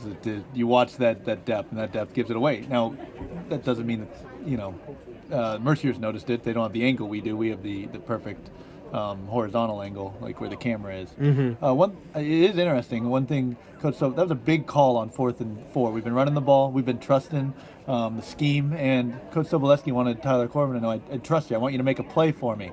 That's a message sent to Tyler Corbin. That's a message sent to the entire team. And it's a message sent to everyone that we have to play. Hey, 4th and 4, they're going to run a dive, maybe an option, maybe a jet sweep. No, they'll pass the ball. They have the guts to do it and take a risky play, and obviously it'll pay off big time if they can pull it off. When you have a good athlete like Corbin at quarterback and a good athlete like Frazeo at wide receiver, why not? Why not take advantage of that? It's going to be a false start on Frazeo. That's Jeremy Frazeo. was leaning. We were going to run toss sweep his way. He's done a good job of blocking all night. He was ready to He get was on his really corner. really wanted to come down and crack down and throw a big block. And you know what? I love seeing receivers. You know, both Frizeos have thrown some good blocks tonight, and I love seeing receivers eager to do that. So, you know what? As a coach, I would say, all right, I'll give you that one. It's going to be 1st and 15 now. There's been a lot of these penalties on both teams, little 5-yard penalties. I know it's the 3rd game of the season, but there was only one scrimmage. It's been a weird fall for these kids, to say the least. Weird summer, not a whole lot of time that they could beat it together as a team. Oh, there's that counter, and there is a whole good move. So he's able to elude the gap defender, but great pursuit from the Mercier's prep defender. That was Caden Bluey, who chased him down, read the counter well. There was a hole initially there, but it was closed quickly by the Laker defenders. It's going to be 2nd and 12. There's 5:20 left in the 3rd quarter, tied at 14. Finally started to see a little bit of the action slow down a little bit. Those first 4 minutes, kind of intense. A lot going on. Now it's starting to look like a typical football game. Here we go with slot over into the boundary Slot over. again. It's going to be just a give to Burge off the right side. He gets about 4 or 5. First down of bounds by 22 at the 34. Tackled by Casey Crossman. It's one of those things of just pulling the guard on the end and letting Burge follow, and Burge doing a good job of getting to the hole. And obviously in 2nd and 12, it's not a huge gain, but that's a positive gain, making it much more convertible on 3rd down. You know, and like we said before, you know, coach is seeing something here with the way that they're setting up their defense on the boundary. You know, when we're on the hash, they put more guys to the field than into the boundary, which most defenses do, and then we just load up. So we have a distinct numbers advantage from the hash to our sideline. Here's a pass, and Corbin gets sacked. Yeah, Corbin dropped back. It was a 3-step. The only way that you can sack somebody on a 3-step is essentially if you come untouched. Yeah, And that Corbin, defender came untouched. Yeah, that was number 51 for Mercier's prep, Hunter Razanoskis, with the sack, I think. You know, Mercier is pretty confident that we're going to punt here, so they do send a returner back. And we have Corbin's not even under center. It's going to be a Burge punt. And we just had a false start. on Frizeo. We also had a lineman jump. So it's going to be 5 yards back. Won't be too damaging of a penalty, but another one of these is starting to add up. They hurt you when you think you have 6 or 7 of them. That's 30, 35 yards that you're just giving to the other team. It's really good math there. I'm impressed. Thanks, Luke. Thanks for not being condescending. But I had to throw one in. It's been a while. You can live with it, but it just starts to get. Any of them is not frustrating, but the totality starts to be big. Yeah. As a punt, it's going to be taken at the 48-yard line. Caught it in stride. Frizeo did a good job slowing him up, and Bridget's able to get down to the 31-yard line, where Mercer's Prep will take over. So you know how we were winning the field position battle in the first half. Mercer's Prep's been able to win it in the last couple minutes, and they're going to have a great opportunity to get more points on the board.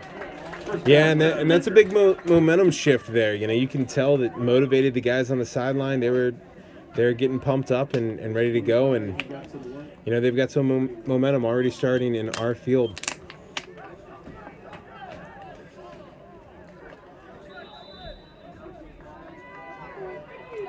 Gonna have to depend on our defense here. That's been the strength of the team this year. But Luce is in the shotgun, Campbell to his left, I believe Langer to his right. And it's going to be a give to Campbell. Campbell with the ball. Going to have about 5 or 6. Actually, that was Crossman in the backfield with him. Zablotny and Nesselhoff. Zablotny and Nezelhoff on the tackle. Gain of about 4. He kind of feels that Travis Burge role for Fairview, just downhill, not trying to get any big plays, just get yardage in the box.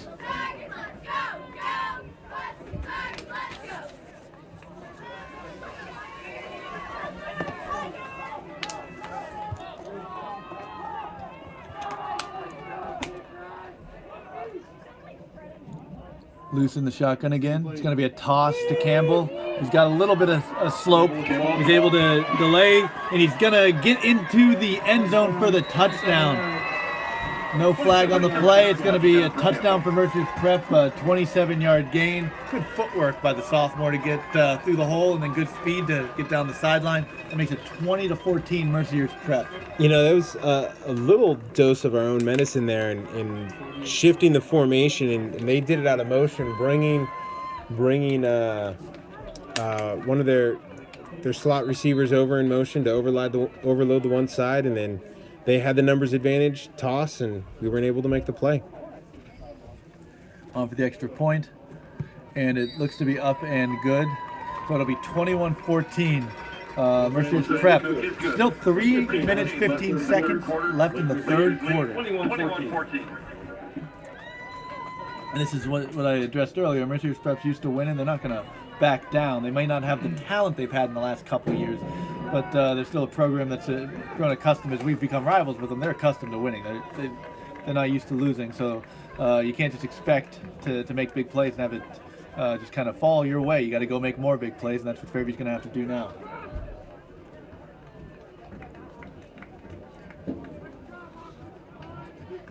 So it's going to take either a big play for special teams here or relying on our offense to get something moving here and get in a positive drive.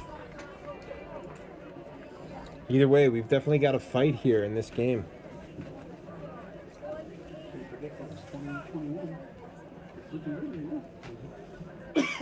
One thing I noticed last in the nose guard for Mercy's Prep is a 5'11", 175-pound freshman. Hunter Rezanauskas, he was able to get into the backfield. They have a lot of big guys on their defensive line. He doesn't really fit that mold as a 5'11", 175-pound freshman, but sometimes you go with people maybe who aren't that big but are pretty quick, pretty athletic. They can beat bigger offensive linemen to spots, and that's probably what happened on that last sack. Goes on with the paces it off about 15 yards, comes forward. He can kick the ball. The kick's going to be taken. If he kicked this one well, it's going to be taken by Januso. It's going to be a touchback. That's still a touchback. In high school, as long as the momentum of the kick takes it into the end zone, it's an automatic touchback. I think in films, maybe Coach Zableski, he might talk to him about a strategy on how to address kicks like that. But once again, let that one go. You know, those are little things that, you know, a sophomore's only going to learn by playing the game and you know, and doing that. You can only cover so much at practice, and you know, those little intricacies when you're a player that the team really depends on. You know, you're going to have to learn those things as you play. But it's now Fairview's opportunity. Still 3:15 left in the third.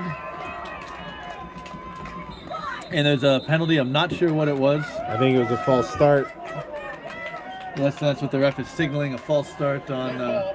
So I think we're starting to approach that totality like you mentioned before of, you know, we continue to rack up these false start penalties, and it's very tough when you have to start a drive 1st and 15 as opposed to 1st and 10. We're going to run toss sweep to Januso there, try to outflank him, get on the outside. I'm not sure who the false start was on. I didn't see it. Sometimes you can just watch and you can see movement before the rest, but it didn't appear to be one of those obvious ones. But not much complaint from the Fairview sideline. I think there's a little flinch inside in our interior line.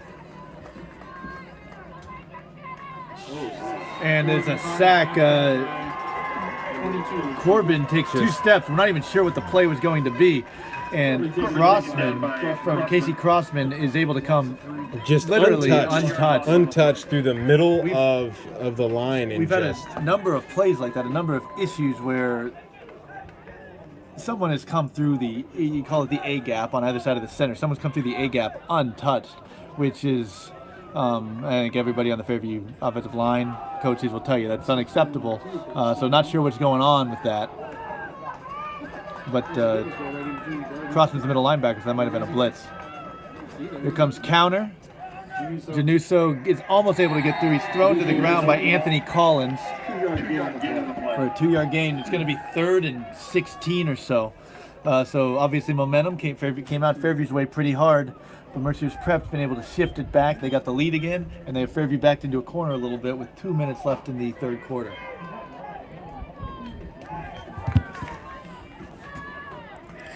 So I'd expect some type of attempt here to Frizeo if they're going to throw the ball, or maybe they're just looking to run something inside. And a sack again. It looked like to be a quick pass. It was Frizeo on a slant, but Corbin was not able to get it off. Another 3-step drop. Fairview is struggling, to say the least, with basic protection. And it looks like Coach Sobolewski's going to call a timeout. Obviously not the possession we were looking for. A lot of struggles in A-gap. I think Mercyhurst Prep blitzing a little bit more, being a little bit more unpredictable. And they're timing up the cadence pretty well. That's something with the sophomore quarterback. Less skilled in, less experienced, I'd say, in changing up the cadence. So that can happen.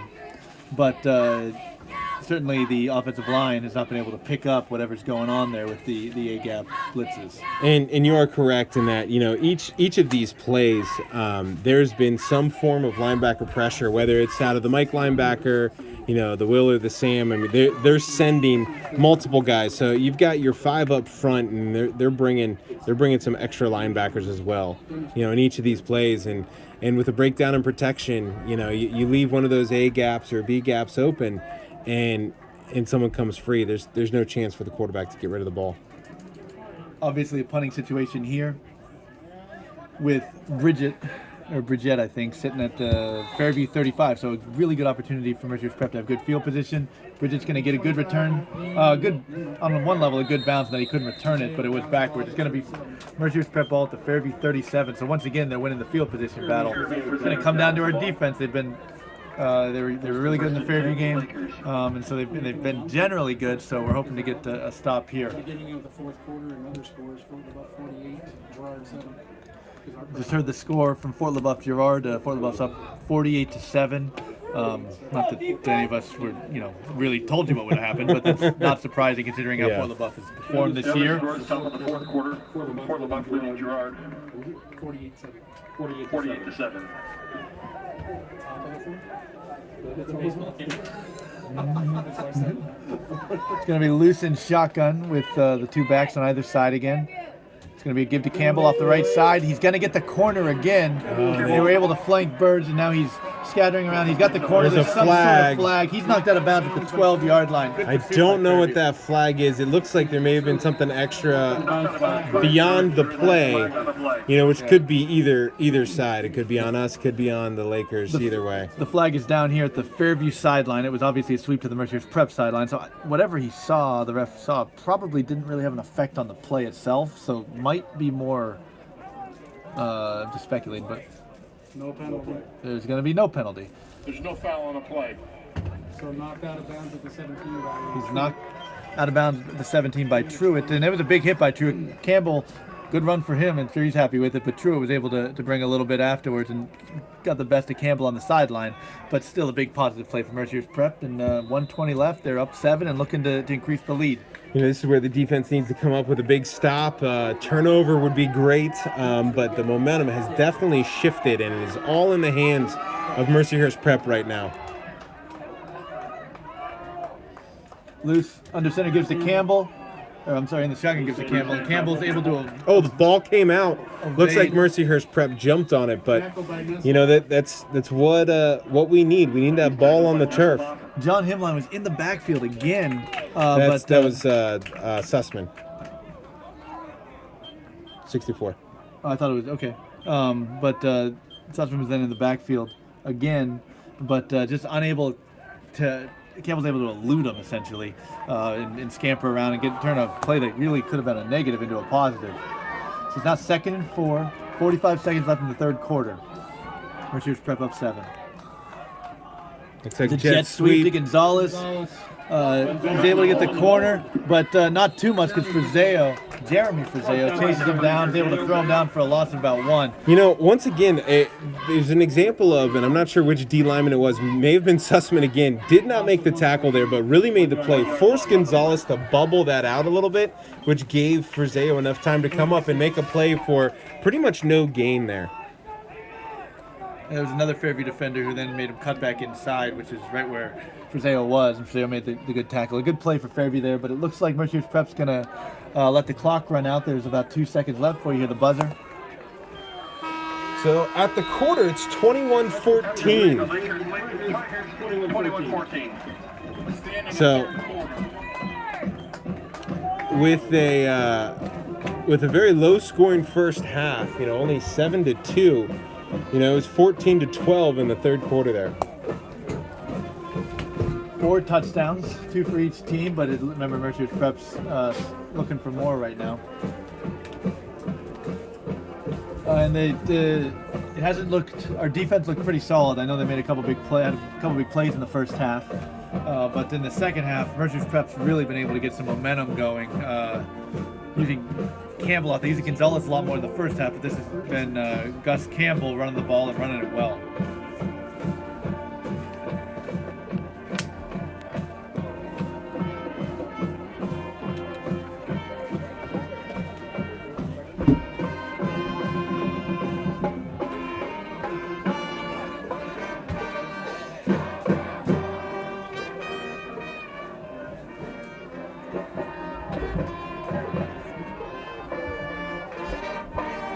Gus Campbell didn't have many big runs in the first half, but I just checked. He's got 106 yards rushing now, so he's been able to break 100. Jared Januso also has 100 yards rushing. I'm not sure if that's the first time this season, but certainly he's got the bulk of our offensive production in the ground game. Big play here, although I imagine this is 2-down territory for the Lakers. 6.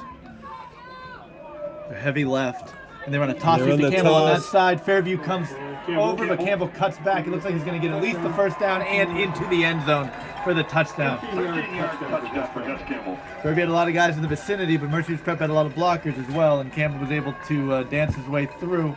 And it didn't look like he really broke a tackle as much as eluded contact and gets the touchdown. It's now Mercyhurst Prep 27-14, pending the extra point.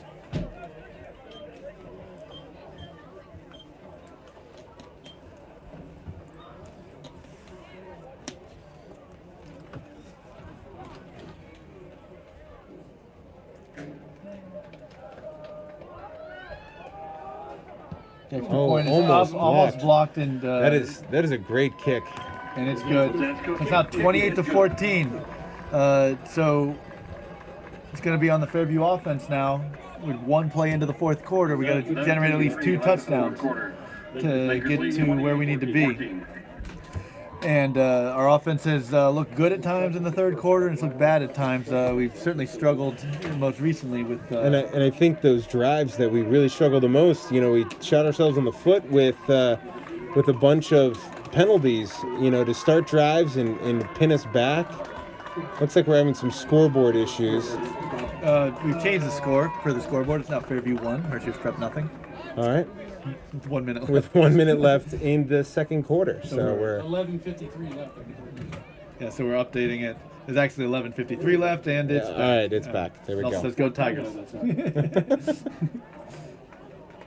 Yeah, that's happened a couple times. I'm not sure why, but it saved it. It just has to reset or something. I think Jeremy's kicking the wire underneath the table here. I'm terrified to touch any of this tech stuff. Wires everywhere. But one thing, Mercyhurst Prep's got to be happy with this showing. Not that we're rooting for Mercyhurst Prep; we're pretty big rivals with them. But they had a rough first 2 weeks for a program that expects to win. So they got to be happy that they're able to really make some plays, especially when Fairview makes some plays to try to take the momentum. I know it's frustrating for us, but it's been a great third quarter and into the fourth for them. We are watching Nathan Lazan pace 20 yards off again. He's back at his own 25, and now he's going to come forward into your screen.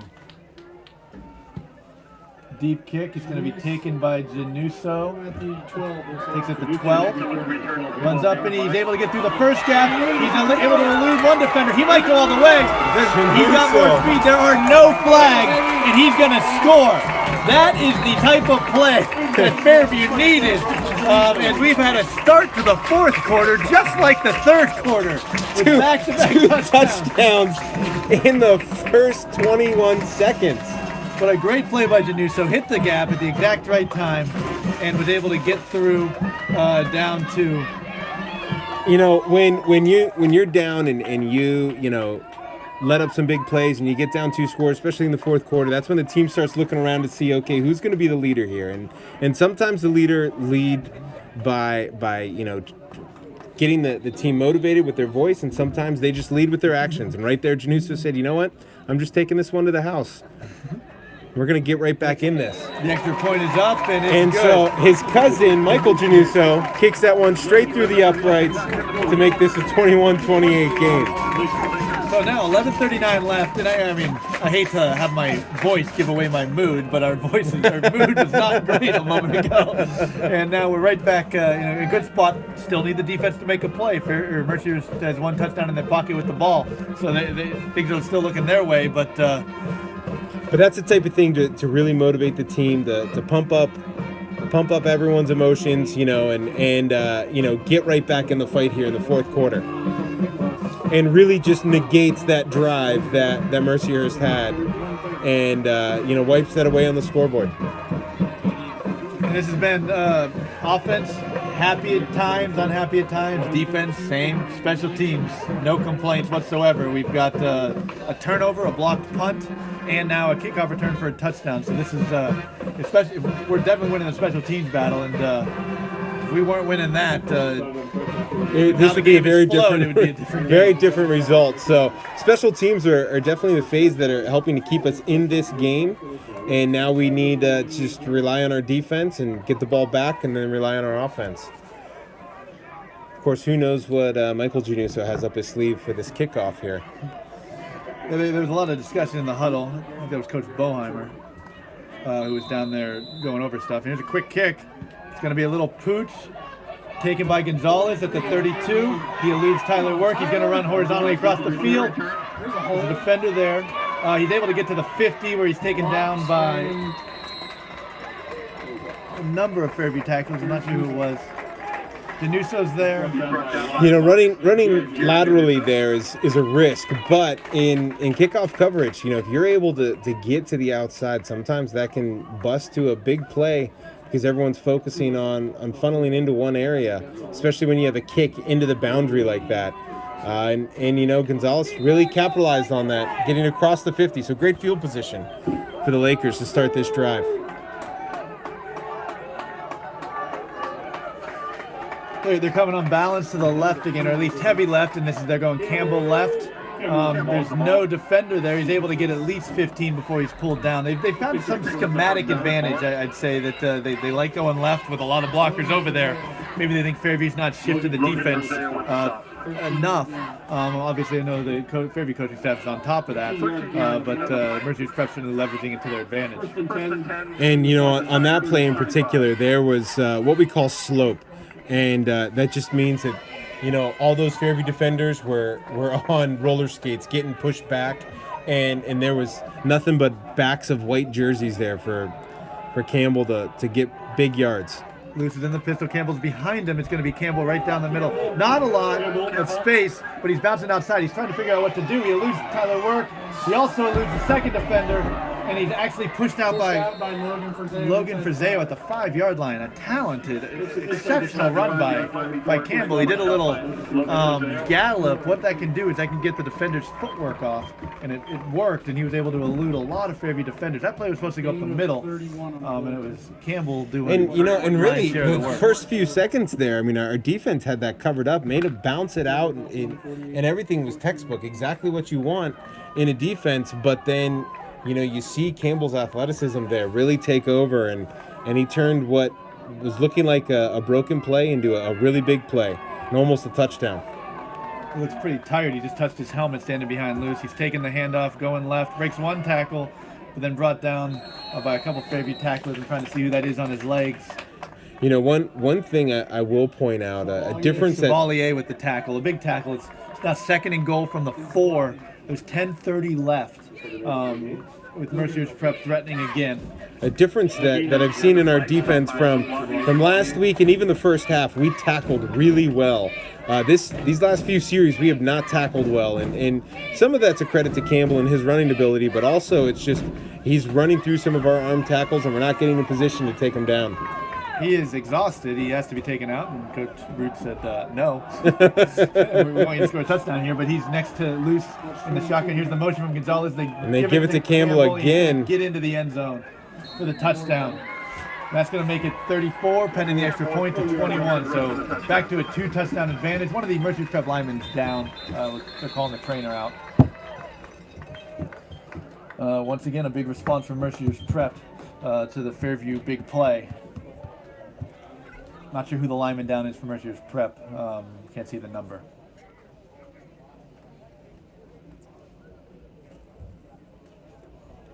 Looks like he's tapping his knee or maybe a hamstring. You hope it's just a cramp in a hamstring, with a hard-fought game, but those linemen can get someone rolled up on them and get a knee injury in a hurry. Yeah, Chevalier was down for us, and you could see from the body language it was something that you're willing to bet it was not too serious. Obviously, the end from what I know it's not focusing enough, but from his body language, it looks he's worried it's more serious. So hopefully it's not.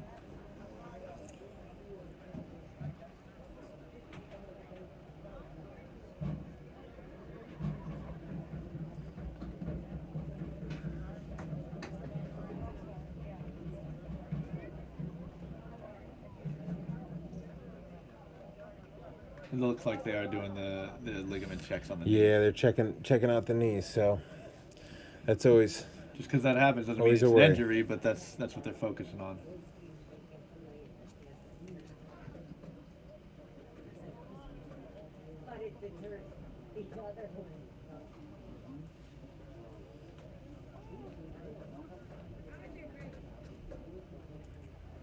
Still don't have a number on the player who is down. I think part of the problem is the coach is calling over. He's a pretty big guy. It's going to be tough to get him off. They're going to send in. It's like number 79, maybe. Yeah, sending some skill position players over probably isn't the best idea. They're probably going to need some linemen to help him out, and that's what they were trying to organize.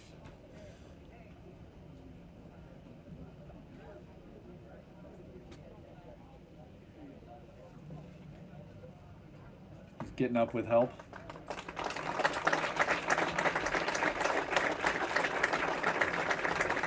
And it is number 79. His name's Connor McClellan.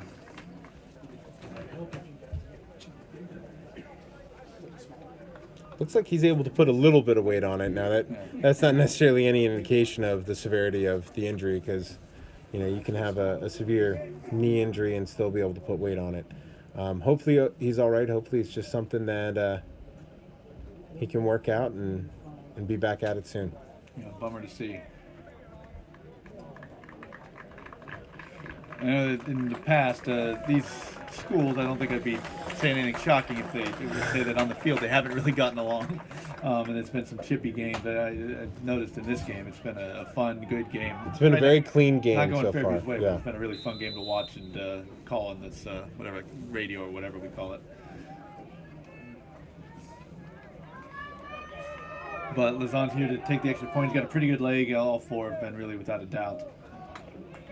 And we're getting some pressure, but he's hitting those high enough that it is above our uprights, and we have very tall uprights. And even though we're getting pressure in there, he gets that kick up and out quickly enough that we can't get to it. All right, 9:55 now left. Now we'll update you if we see what's going on with McClellan over on the sideline. But it's going to be Fairview ball, and we are going to be required to. We got to make a play here again. I know that last time we ended up in this position, we made a play immediately, but Mercyhurst Prep has done a great job of making us make another play. So we'll see what we can do. 35-21, just under 10 minutes left. It's pretty big hole to climb out of in the fourth quarter, but with how crazy things have been this second half, think anything could happen. At least we're not asking for 2 touchdowns from at the tail end of a 7-2 half. There's yeah. like 7 touchdowns. I'm curious whether, and I just heard a Mercyhurst Prep fan say, "Don't kick it to 32." Which you wonder if that's part of the strategy here with what they're going to do. I'm going to tell that fan, I disagree. Kick it to 32, please. It works out for us. Although I will say, having Burge or even Work back there, they're both guys that can be explosive. Yeah, and what it really comes down to is Mercer's prep is Lazan approaches from off screen, and now he's on screen. He kicks it a little shorter. It's really slowing down. It's fallen on by Fairview. It looks like Stolzitz falls on it at the 29. It'll be Fairview ball with it's 1-0 again. First and 10 Tigers. Oh, but there's 1 minute and 4 seconds left in the second quarter now. So at 9:54 left. There's a 1 second play. Seem to continue to have some scoreboard issues here. It goes out and then comes back for a little bit.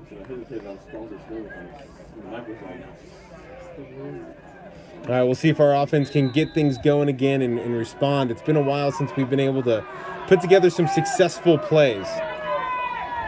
Shown pressure again, and once again. That time it was number. So one of the issues that's happening here is they're sending inside pressure, and so we're having our linemen kind of pinch their protection, and they're almost field goal protecting, bringing everyone in. And what that's doing is that's letting the 5 technique or the C-gap player just untouched, just coming in and there's no opportunity for Corbin to do anything. Timeout. Fairview. That's probably what this timeout's been called out. It is our last timeout, not the situation we want to be in down 14, but Coach Sobolewski thought there was something that needed to be taken care of, and obviously he's on to something because we've really struggled to just have basic protection the last couple of plays. That was the play we made. That play with Sean Sokolowski. He's the one that's wearing number 40 today. He's a freshman. Or wearing number 40 today, but he's been wearing number 60. He's 60 on their roster, which means that he just switched to a more skill position oriented thing. Probably to play tight end on offense. And this is one of those. This is one of those situations that, with them sending everybody, if we're able to get the ball off and get it to someone like Frazeo, he can have another big play like he had before. And it's a quick summary, and it's more complex than this of the little chess match. Fairview preps all week for one defense. Mercer's prep comes out in another defense. So Fairview's got to adjust. Fairview does make that adjustment. Mercer's prep then says, oh, you're adjusted to it. Well, how do you like us blitzing out of this defense? So Fairview's got to adjust again. And it's all about, and that's kind of the game, and I think it's more complicated than my summary, but that's the general gist of how do you adjust and how do you figure out as a coach the best way to respond. And not only that, but get your players to actually execute those adjustments. Danuso with the jet sweep, he's hit right as he takes the handoff. A lot of infiltration for the Mercy's prep defense again on that play. A jet sweep's the type of play. Get the ball outside the interior line quick. So I understand why they called it, but the shooting of the gaps the Mercy's prep is doing was pretty successful. So now it's going to be 3rd and about 20. Back on our own 19, clock's running with 9:15 left in the game. You can see Coach Sobolewski looking up to the press box where his O-line coach is up there and just kind of talking about like what are we going to do here? How are we going to take care of this? And this is the communication. Januso Januso could He's going to get the first down. He's got one defender left. Bridget, he cuts back and he's tackled. He's chased down. Big play once again by Januso. That's that counter, one of the risks on counter in a situation like this. They're going to have a lot of guys running through there, but they got to know who to tackle. And that time to do so certainly helps when you're only 5'8", 160. They sometimes can't see you. As Januso jogs off, holding his lower body. Hopefully he's okay.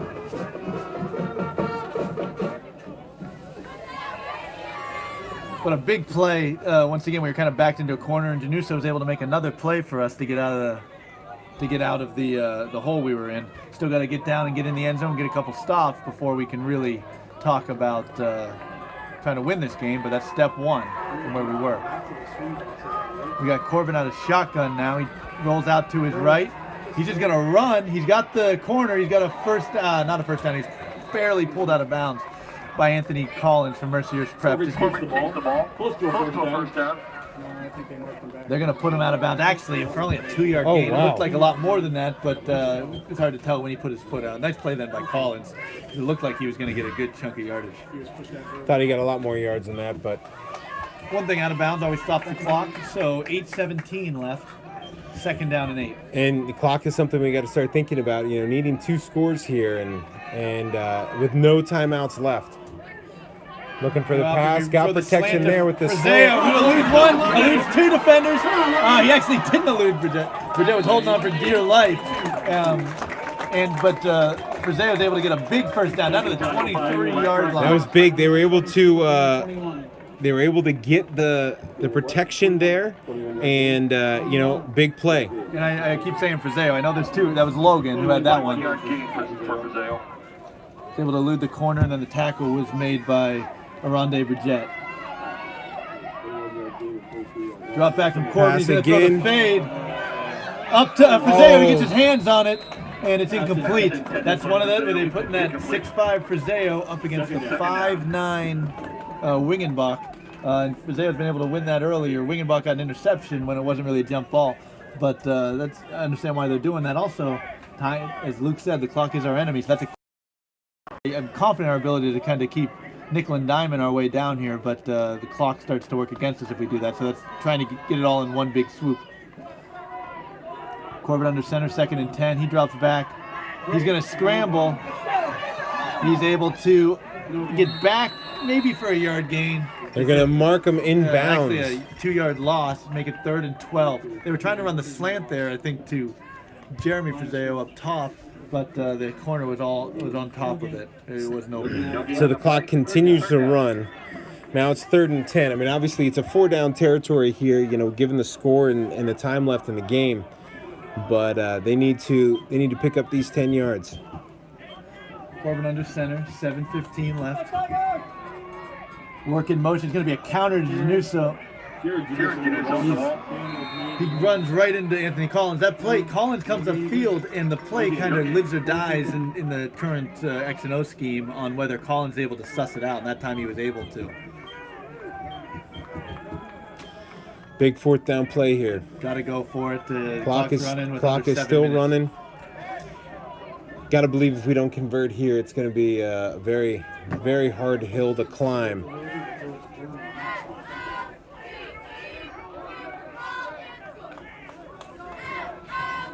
Regular formation, Corbin under center. Januso and Work are the two wings or slots. Sobolewski looks like we're struggling to throw it over to Jeremy Frazeo for the first down. It's a slant. Got the first down. So that was one of those times where we were barely getting the playoffs. The play clock was running down. Corbin just gets under center and says, "Okay, I'll just run it," and snaps it, and then hits Frazeo on a perfect slant. I will say, Jeremy Frazeo for the first down. Looked like our right tackle jumped off sides, but be quiet. We got one there. Option, and Corbin keeps it. It's able to get maybe 2 or 3 yards. I think they're going to call flag it on the mask. play. They were running Looked like Anthony Collins, and Corbin tried to elude him. And the call is face mask.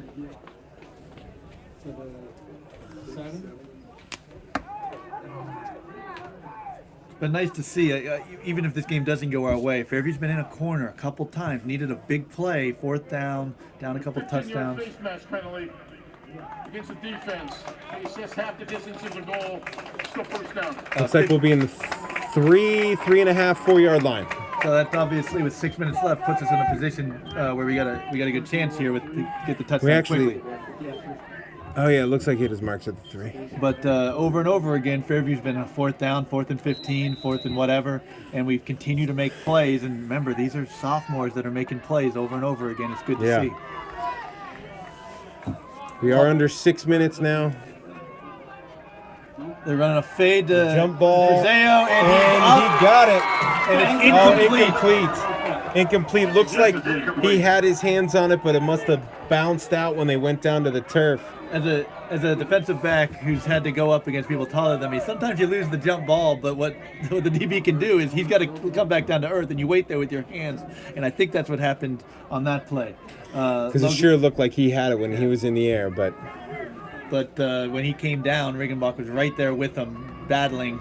And there was a question of who's going to come up with the ball, and the ref just said incomplete. It does allow Fairview to at least exhale with the clock stopped now. We're back to the scoreboard having issues. But we're going to run a give to. It's actually not a give to Zablotny. It's Corbin down to the 1 yard line. 5:39 left in the 4th quarter. Still down 14. Bringing in, Burge has been getting a breather on the sideline with Zablotny at fullback. They talked about bringing him in, but they're going to keep the same lineup. Obviously, 2-down territory here. You'd love to score on the first play simply to save 30 seconds. Corbin under center. It's heavy left. Zablotny at fullback. Nope. Actually, that was they just went to the wrong side. Januso and Work on opposite sides. I'm not sure who has the ball. I Looks think like they're Corbin. in. But whoever, well, the refs haven't signaled. All the Fairview players have signaled. And Now the we refs get the have signal. And it Looks appeared like that it there was was a Tyler keeper Corbin. there. It was one of those things where Tyler Corbin could have given it to Zablotny, and he's like, actually, I'm going to keep it myself, and then he runs right where Zablotny ran, and he fell right over him into the end zone. So that makes it 35-27, 5:07 left. Another big drop, another response from Fairview. Just got to get a defensive stop here.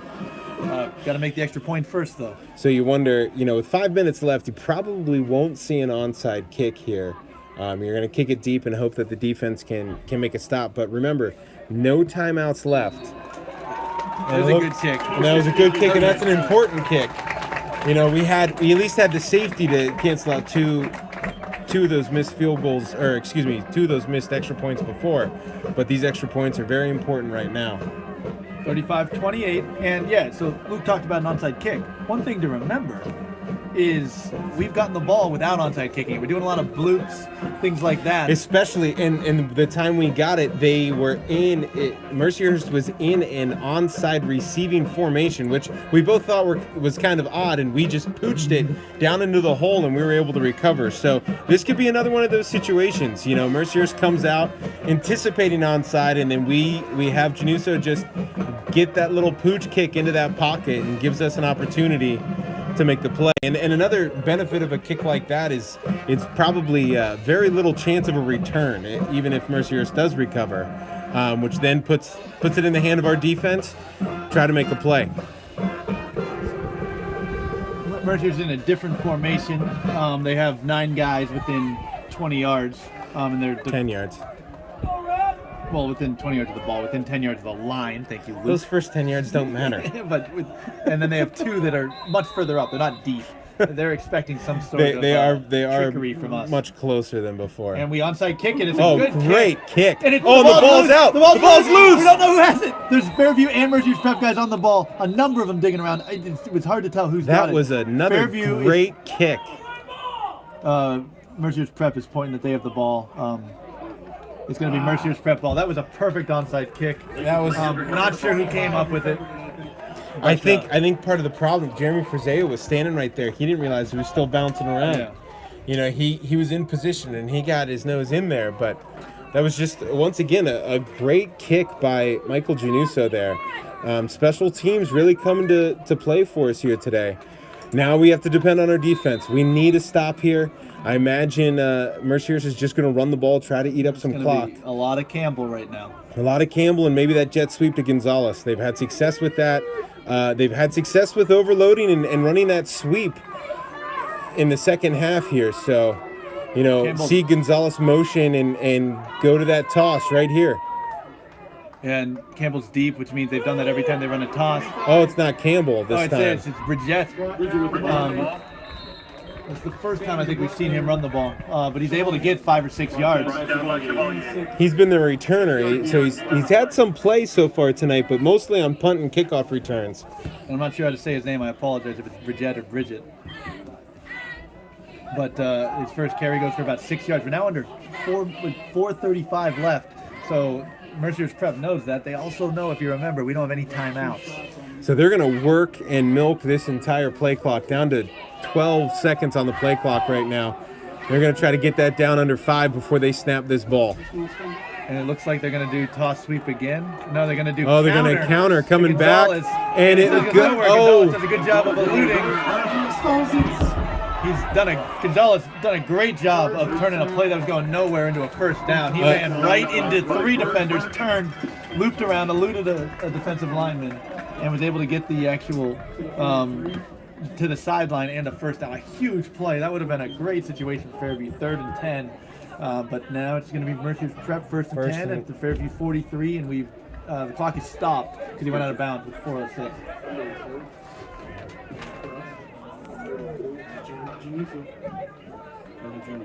So it looks like Januso, he's holding his arm like he might have some shoulder issues. It's Hopefully he's not hurt. Bridget's out, and it looks like Campbell's back in at tail, or not tailback, but the primary running spot. And it's going to be a give to Campbell. He's going to run off the right side. Oh, he Truitt ducked shoots the gap, inside. but wasn't able to get to him. And a nice play By Frazeo. Frazeo. Still a gain of 5. Yeah. Now we're under 4 minutes, and no, as I said, no timeouts. Mercier's Prep up 7, 35-28. And once again, in this play, in this situation, it's hard not to think back to that 4th and goal on the 1 yard line where we get stopped, and in the red zone at the end of the half where we came away with no points. And it's tough. Those are the things that are going to eat away at a coach when they watch the film this weekend.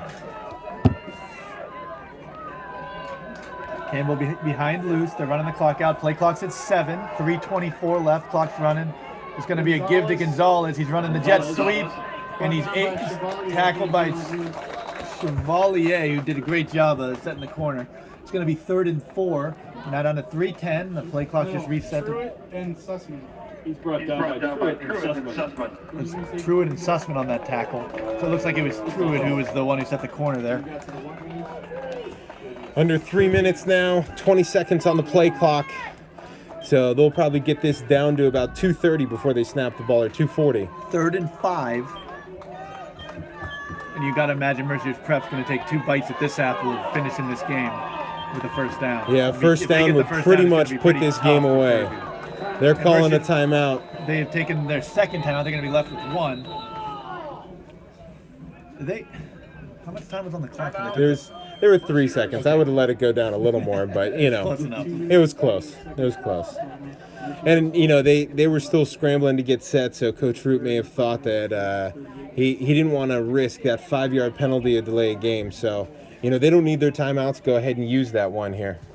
You got to imagine that it's going to be Campbell. Probably not something lateral, not something horizontal. It's going to be one of those gives downhill, because that way you go downhill, you're optimistic you can get 2 to 3 yards. You go horizontal, there's a chance of a loss of 4 or 5, and makes that 4th down conversion. So I imagine they're just going to take 2 aggressive downhill. I would agree. I think this is 4-down territory for Coach Root, and he might be telling them that in the huddle here, like, hey guys, I'm giving you 2 plays. I need you to pick up these 5 yards, and put the game away. And a first down would really put this almost out of reach for Fairview.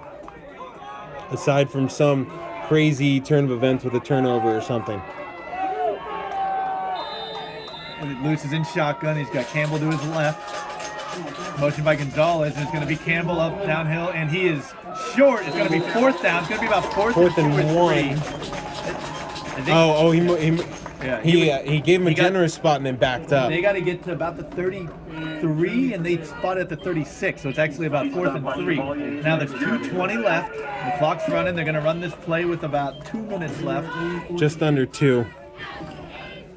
So this is a big play. And obviously, Fairview's getting ready to have plays lined up, have a plan in place for when we're on offense. But this is going to be the game for now. It's going to need a big play from the Fairview defenses. Mercier comes out, 4th and 3. Luce gives to Campbell. He's running right. Come on. He's able to elude 1 tackler. And he's short of the first down. Got the stop. So it is Fairview's ball. Looks like Zablotny was in there. And obviously that Fairview, I'm not sure who it was, wasn't able to make the tackle. Is frustrated with himself, but he made the play because he busted outside where Fairview guys were able to chase Campbell down. Fairview was backed into a corner many times in this game, and here we are with a chance to come back and go for the tie or even the win. And 1:53 left, no timeouts. Sam Zablotny there, he's a senior leader on this team, but we are mentioning a lot of sophomore names. A lot of sophomores, juniors, even some freshmen. Truitt out there as a freshman making plays. So a lot of young guys stepping up. We're in shotgun here. Corbin rolls right. It's going to be, he's going to run. He's going to at least get a first down. And he gets knocked out of bounds. He is in Mercer's Prep territory. Just a rollout right. I think it was a pass play. And it was only 7 seconds we're taking off the clock. Good chunk for 7 seconds. but there was no contained guy, and Tyler's like, well, I could throw this, but I think it might be better if I didn't run it. And he got down for about a 15-yard gain. Clock is stopped, 1:46 left. He was just signaled to spike. I hope he doesn't spike it here. Oh, okay. They're throwing a little out to Tyler Work. He eludes one, but only one tackler. They ran that little swing pass. So now it's second down. We gotta hurry up and get on the line of scrimmage. The clock's running, 1:32 left. This is very similar to how we ended the first half. Even going in the same direction here, trying to scramble with no timeouts left. There's a slant to Jeremy Frazeo. He's got the first down. I know he's just short. See what will get them spot. They have a short. It's going to be 3rd and 1 at 39. Clock is at 1:13. We got to get on in their signaling. We got to get on. 3rd down. Come on. Got to make a play here. Down here, and then probably spike the ball. We're calling the play from the line. Tyler Corbin's just told the fullback what it is, and it's going to be a pass play. We're running a slant to Jeremy Frazeo. It's incomplete. Clock stops with 56.2 seconds left. It's going to be 4th and 1 from the 39. Obviously a big play. Now remember here, if they choose to run the ball here on 4th down to try to get the first, the clock will stop momentarily to get the chain set.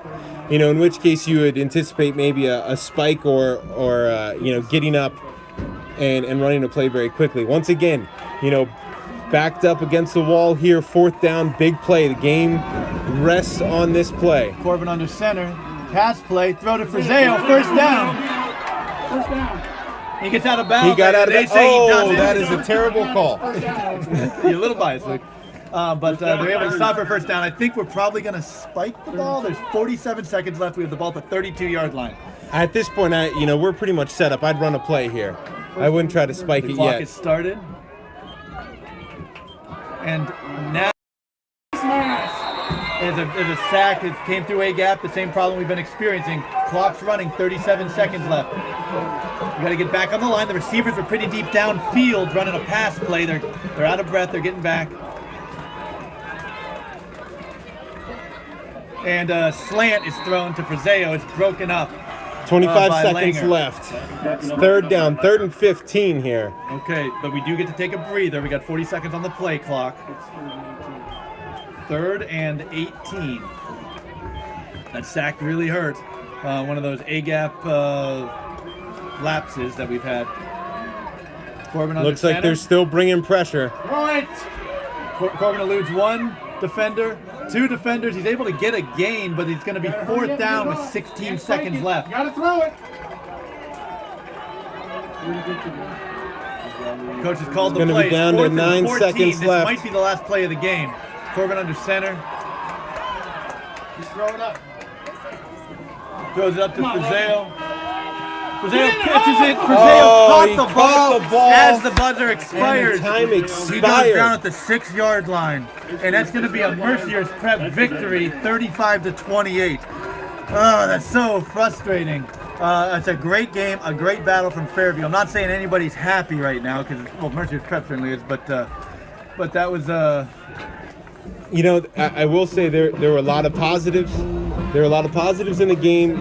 We obviously would have liked a different result, but we saw our offense really start to move the ball in the second half. We had 2 points in the first half, and we were able to come up with 4 scores in the second half. Came up just a little bit short, but you know what? We see them in 2 weeks. We'll play them again. We're here at home next Friday against Fort LaBeouf. As we said before, Fort LaBeouf is really rolling in our region right now. So that's going to be a tough test, and then we're on the road with Girard and Mercyhurst with the following weeks after that. And I believe the video will be back no matter what. But if there is no radio, then we'll be back on audio too to make sure during these weird times that you can get the information of what's going on. There'll be some type of coverage. All right. Well, thanks for tuning in, and hope everyone has a great weekend.